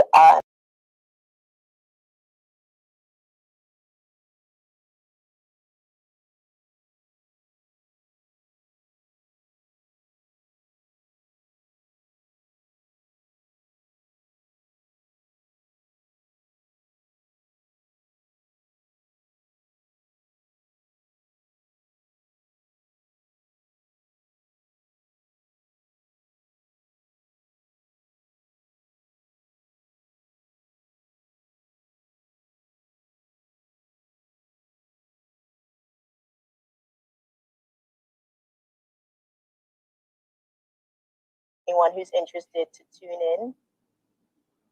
And again, to everyone, have a happy Bermuda Day. Thank you, Mr. Speaker. Thank you, Honorable Member. Now I'd like to recognize the opposition leader. Honorable Member, would you like to make your contribution now? Thank you, Mr. Speaker. I had to reboot 3 times just now. Unfortunately, I got kicked out. I'm grateful. Just got back on, so I'm grateful. And I'd like to lead off with the last member just left and saying Happy Heritage Day as we celebrate a time whereby we look at us as Bermudians and how we have, quite frankly, impacted the world by sticking together. We are still, to this day, a phenomenon around the world, and I believe that we should be celebrating everything that is good about what it is that we do, how we do it, and the great mix of people that we have here that has made it special. And that also goes to our expats who add flavor to the already flavorful Bermuda that we have. I'm reminded of saying I heard not too long ago that when you're surviving, you can't dream. And we are in a period right now where we are surviving. We are attempting to survive based on the conditions that none of us have control over. We are now in a position whereby we must rely on one another. And as the Premier said, I get by with a little help from my friends. And the realities that we are facing, Mr. Speaker, are stark. When you look at the size of our economy and understanding that we have always punched above our weight, yet dollar value wise, our economy pales in comparison to many around the world. Yet we have many friends. Despite the fact of our size, we have been able to be impactful around the world. And one of the things, Mr. Speaker, that I have been calling on for some time now is that we must move with some swiftness in stimulating the economy. And here we are now having to seek out solutions, having to go to places that we would have preferred not, and seeking out financial assistance to ensure that we take care of our people. And I heard the honorable member famous talk about a deputy leader in the OVA, Leah, as if she was talking like she was PLP. And I beg to differ. No, she was talking like she was Leah. She was talking on behalf of herself and what she represents. Bermuda, one of the beautiful things about Bermuda is that it has a cross array of people throughout our politics. And one of the challenges that we do have is that we have tended to, based on a name, classify one another as not being sometimes black enough, or maybe we're too white. And these things have led to a large part of degrading and bringing down the pure nature of us as a people, and that is willing to strive to be the best that we can to ensure that this economy has probably next to any other more millionaires and more people who are doing well that are of color than that are of white. And I certainly take into consideration the many things that we heard from the Honorable Member Commission, and how many of us who are out there who recognize that there are great discrepancies even within our economy, within our society here in Bermuda, and that more can be done. What I will say is this, is that many have stepped forward. And as we take a look around at what's going on today, you're going to see many lines of people seeking out opportunities to feed themselves and feed their families. And many have come to the rescue, including, I must say, us as politicians. So I'm going to give thanks to all of us, the 36 of us, because I know that in every single one of us in our way has been contributing the best that we can, and maybe we can do even a little better. But I do realize that everyone is working overtime to ensure that we look out for the benefit of Bermuda as a whole. One of the things that did concern me, however, as I opened up the paper and looked in the paper today, and when I say concern me, it's an awareness, is what I'm talking about. Our chief executive of the Chamber of Commerce pointed out some stark realities for us. And we are the leaders, and that is this: our people and our business are terrified right now. They're afraid and they're struggling. And it is incumbent upon us as politicians. We are a part of that fear. We are a part of that struggle, that we ourselves must do everything possible to ensure that our people recognize that they can trust in the efforts that we are putting forward as we, as a people and as an economy, seek to survive during this terrible time that the world is going through. When you're surviving, you can't dream. And it is incumbent upon us to seek out solutions, to seek out cooperation, but not only that, to instill some hope and to remind Bermuda that it won't always be this way. It won't always be this way. And we've got to recognize that this is a teaching moment, Mr. Speaker. This is a teaching moment. How many times have we heard from business leaders and those out there who are working in the community that we as politicians, it is required, they are looking for bold initiatives. This is a teaching moment. And some of those bold initiatives are, quite frankly, that we work together to ensure the benefit of everyone in this island. Rich, poor, and different, north, south, you name it. That we are working in the interest of everyone. And quite frankly, within Bermuda, we're coming from so many different worlds, so many different experiences within this small island. Yet we as politicians have got to instill back again that this won't last forever and that we will get through this. I concur with the sentiments of the Chief Executive, Kendra Burgess, that our people and our businesses are terrified right now. But let not this moment go by and not recognize that this is a teaching moment. A good friend to all of us within the House, I'm sure, Patrick Tannock, said there's bold moves that must be made. And each and every one of us as politicians know the reports that are out there that are going to need to be dusted off, and we need to make those bold movements. What a great time when we are saying that we're trying to work together, that we do that in the interest of Bermuda. It will change our politics, it will change the thinking of our people, and it will change our economy. All three, virtually important that we work with all three of those components to ensure the safety and the security of us as a people. This teaching moment is also telling us that we don't need to wait for others, as might have been suggested earlier, to show the way. We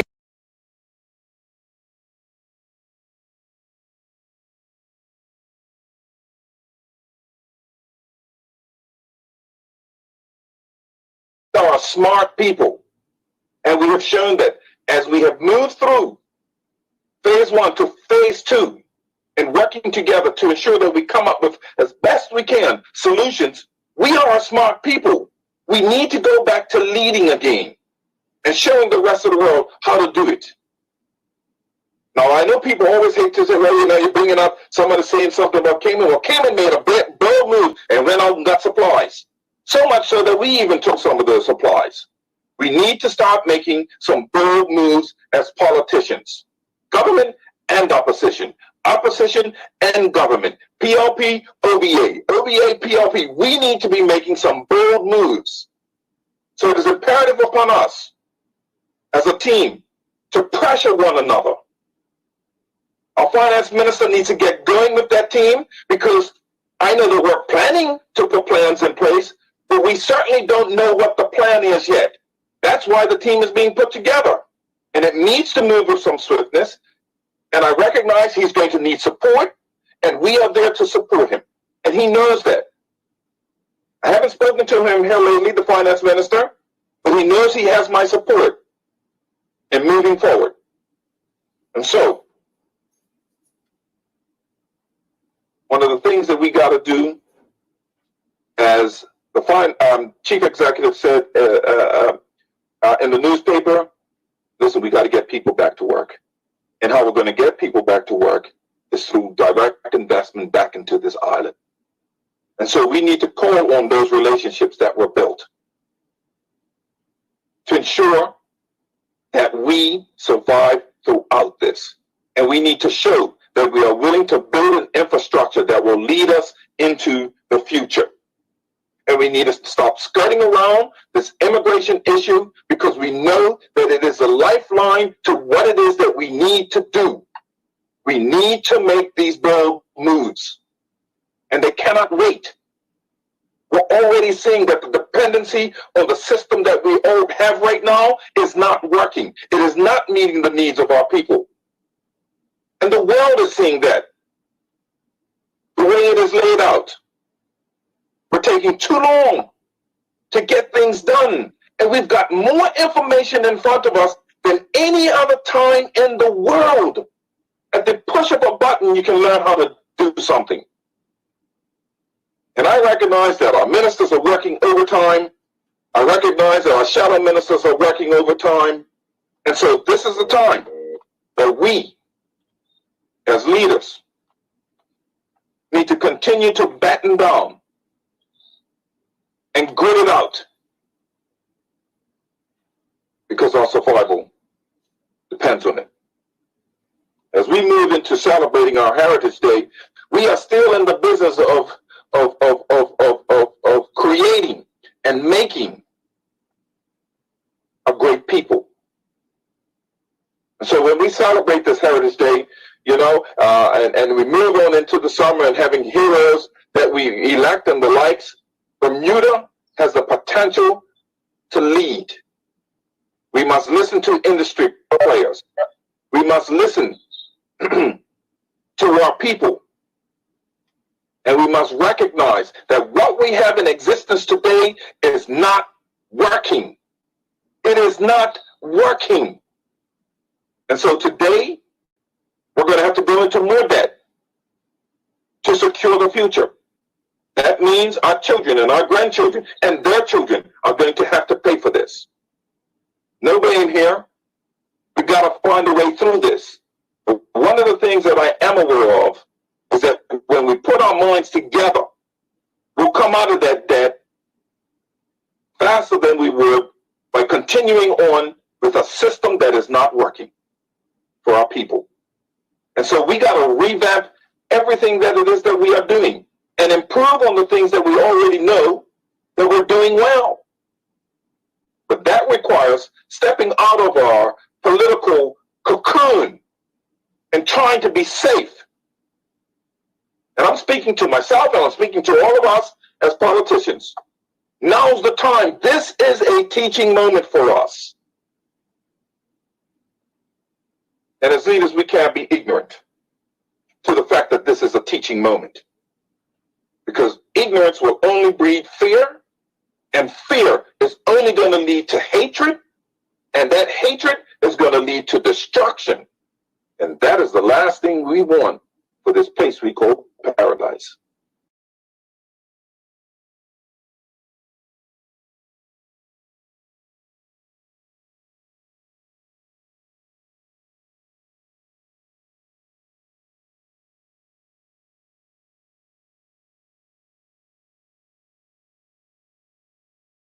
I shake my head. Quite frankly, I could care less what Royal Gazette has to say. could care less, especially at a time when we are struggling. So I'll continue to work with our Premier. We continue to have some very frank conversations. He knows that I've been pressing the envelope, and he also has attempted, but I know that he and I can do better. The Premier and myself can do better. And so it's going to be an interesting meeting this coming Monday. I have many thoughts, and I'm going to be sharing those with him, especially many thoughts coming from our members within our team, who, just like within PRP's team, throughout the struggle, are afraid. What is coming next? What is coming next? And although we can't predict the future, I'm always reminded of that foundation that I was brought up in. And that is, we do know who holds the future. And so we have to have a faith in a higher being, and our people need to have a faith in us that we will do the right thing. So there's going to be a moment where people are going to talk about you. We know that. We're politicians. We've got to be broad-shouldered than that. Broad-shouldered than that. Yeah, I know that sometimes I get on some of my colleagues' nerves and even the PLP's nerves. It's reciprocal. We know that. But I also know that they're Bermudian and they want the best. And so I'm expecting the best from all of us. Heritage Day is going to be different. We won't be able to go out and socialize like we normally do. One thing I've learned, though, this social media, boy, Mr. Speaker, wow, it's brought us serious creativity. So our business in Bermuda will not always look the same. But we do have players within the field who are willing to help, who are willing to assist, and who will continue to do that regardless, because they're in love with Bermuda. I encourage all of us during this rough time, as we move into our celebration of a holiday, that we celebrate one another. The beauty of who we are. So much mixed blood in this island, incredible. And that has led to the powers of Bermuda, that we've been an accepting people, brought people in to help us move ahead. And now that we're in a position that we have the education, we have the experience, we gotta show true leadership. And we gotta show that leadership by making bold moves. I will not accept the fact that we gotta wait for somebody else. We have impact and ability. I'm so sorry. So, thank you, Speaker, for this time. Happy Heritage Day as we get ready to celebrate. And to all of my colleagues, all 35 of you, thank you. Happy Heritage Day. Have a great holiday. Thank you, Mr. Speaker. Thank you, Mr. Officer. The next member after this, young member from St. George, Mr. Swan. Are you still willing to speak? Yes, Mr. Speaker. All right. Oh, I'm sorry, Mr. Speaker. Mr. Swan has been acknowledged. Mr. Swan, do you still have the floor? If the minister wants to go, I'll defer. Yes, so the governor. Mr. Swan, you have been deferring yourself. Would you like to speak, Mr. Swan? I do plan to speak, Mr. Speaker. I'll speak. Take the mic, you're being recognized. And I can hear a lot of other talking on the line, Mr. Speaker. Mr. Speaker, I think it's Colonel Birch's mic. All mics.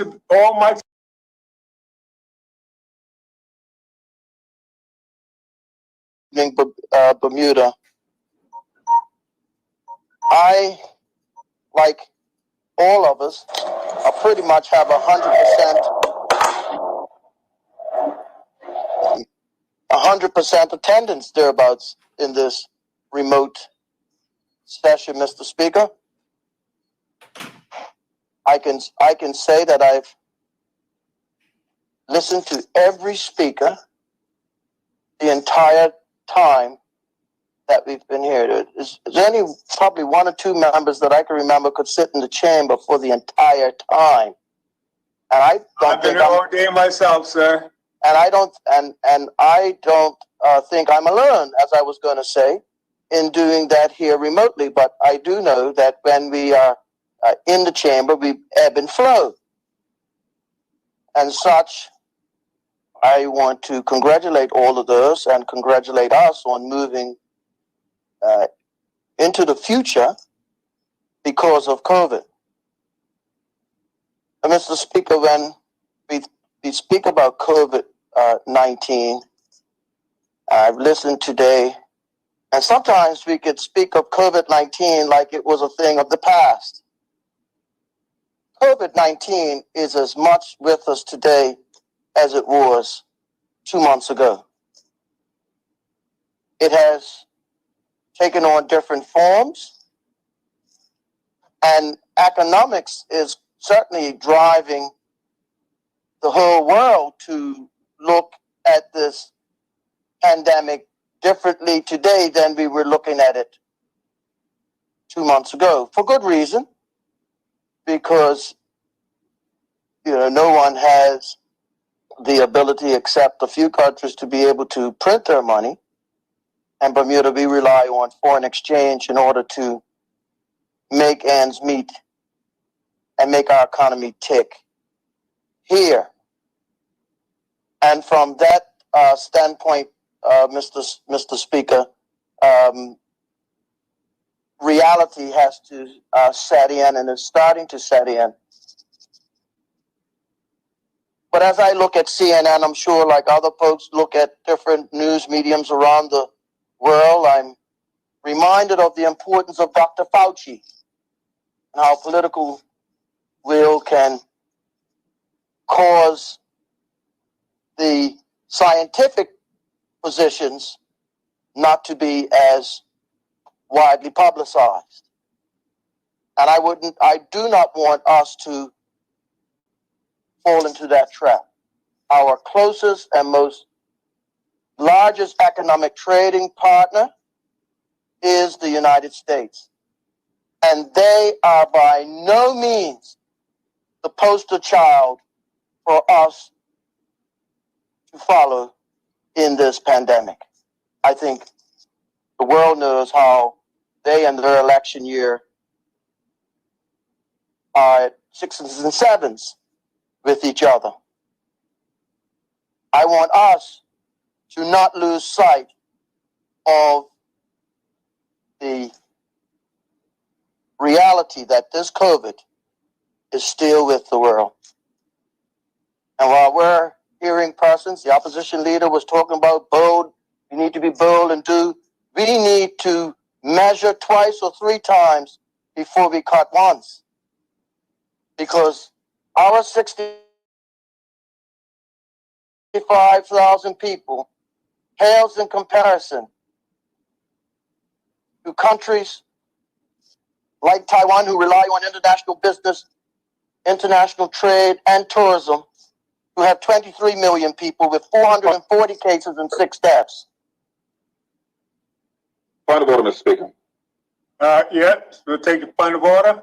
Yeah, unfortunately, I think the honorable member may have misinterpreted or misleading the public with what I said. I never said or inferred that in bold moves we don't measure twice and cut once. Part of being bold is doing your due diligence as well. Thank you, honorable member. Thank you for that. I don't want to misrepresent, and I appreciate the interjection by the opposition leader. Taiwan are looking to open back.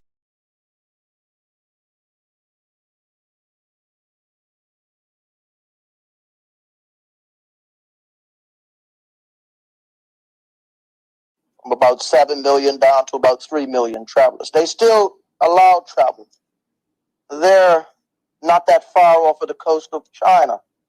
They have some policy and political differences to the way they've governed under China, then China.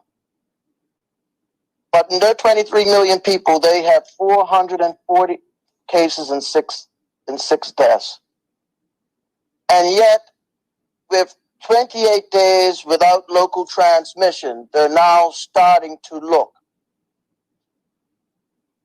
And I would say that a country like Taiwan, who fared very badly under SARS, are in a position that they're in because of the way in which they were hit bad in the early 2000s. And even though they may be in a position better than quote unquote some others, they know that who they rely on to get their visitors is where COVID-19 originated, right off of their shores. And so they're still being cautious, measuring probably 3 and 4 times before they cut. And so I just felt it my country duty to urge us to make sure that we are on the right side of Aaron on this one. Because it's been since 1919 that a pandemic of this magnitude has been preambulating the globe. Mr. Speaker, as we look forward in our community of St. George's, I'm grateful that the tourism ministry is looking forward, thinking, and I know the minister, the Honorable Zane De Silva, and I know the interim CEO, Mr. Glenn Jones. I know persons within the ministry. I know they're talking with the chamber. I know that they're in talks with the Hotel Association. I know that other stakeholders in health are being opinions are being sought after. I know that the minister is reaching out to the opposition shadow. I know that there are dialogue looking at when the number comes from, the call comes from the health officials in Bermuda, that Bermuda will be prepared to go forward. In our community of St. George's, the yachting community will be important to us. I'm certainly hoping, Mr. Speaker, that our long-awaited marina and what it takes to make sure that that becomes a reality sooner rather than later is acted on post haste.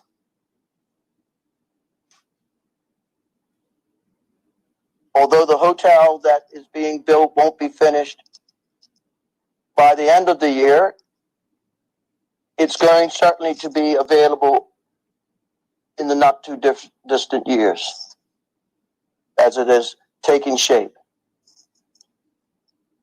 The golf course that is being resurrected and restored pretty much in the way it was before, Mr. Speaker, will provide for Bermuda and St. George's in particular the opportunity to have at least 20,000 rounds or more taking place on an annual basis. And that's the type of visitorship to a community that stays for several hours, and with the additional spillover guests that come with it, there will be a significant increase of dollars spent in the community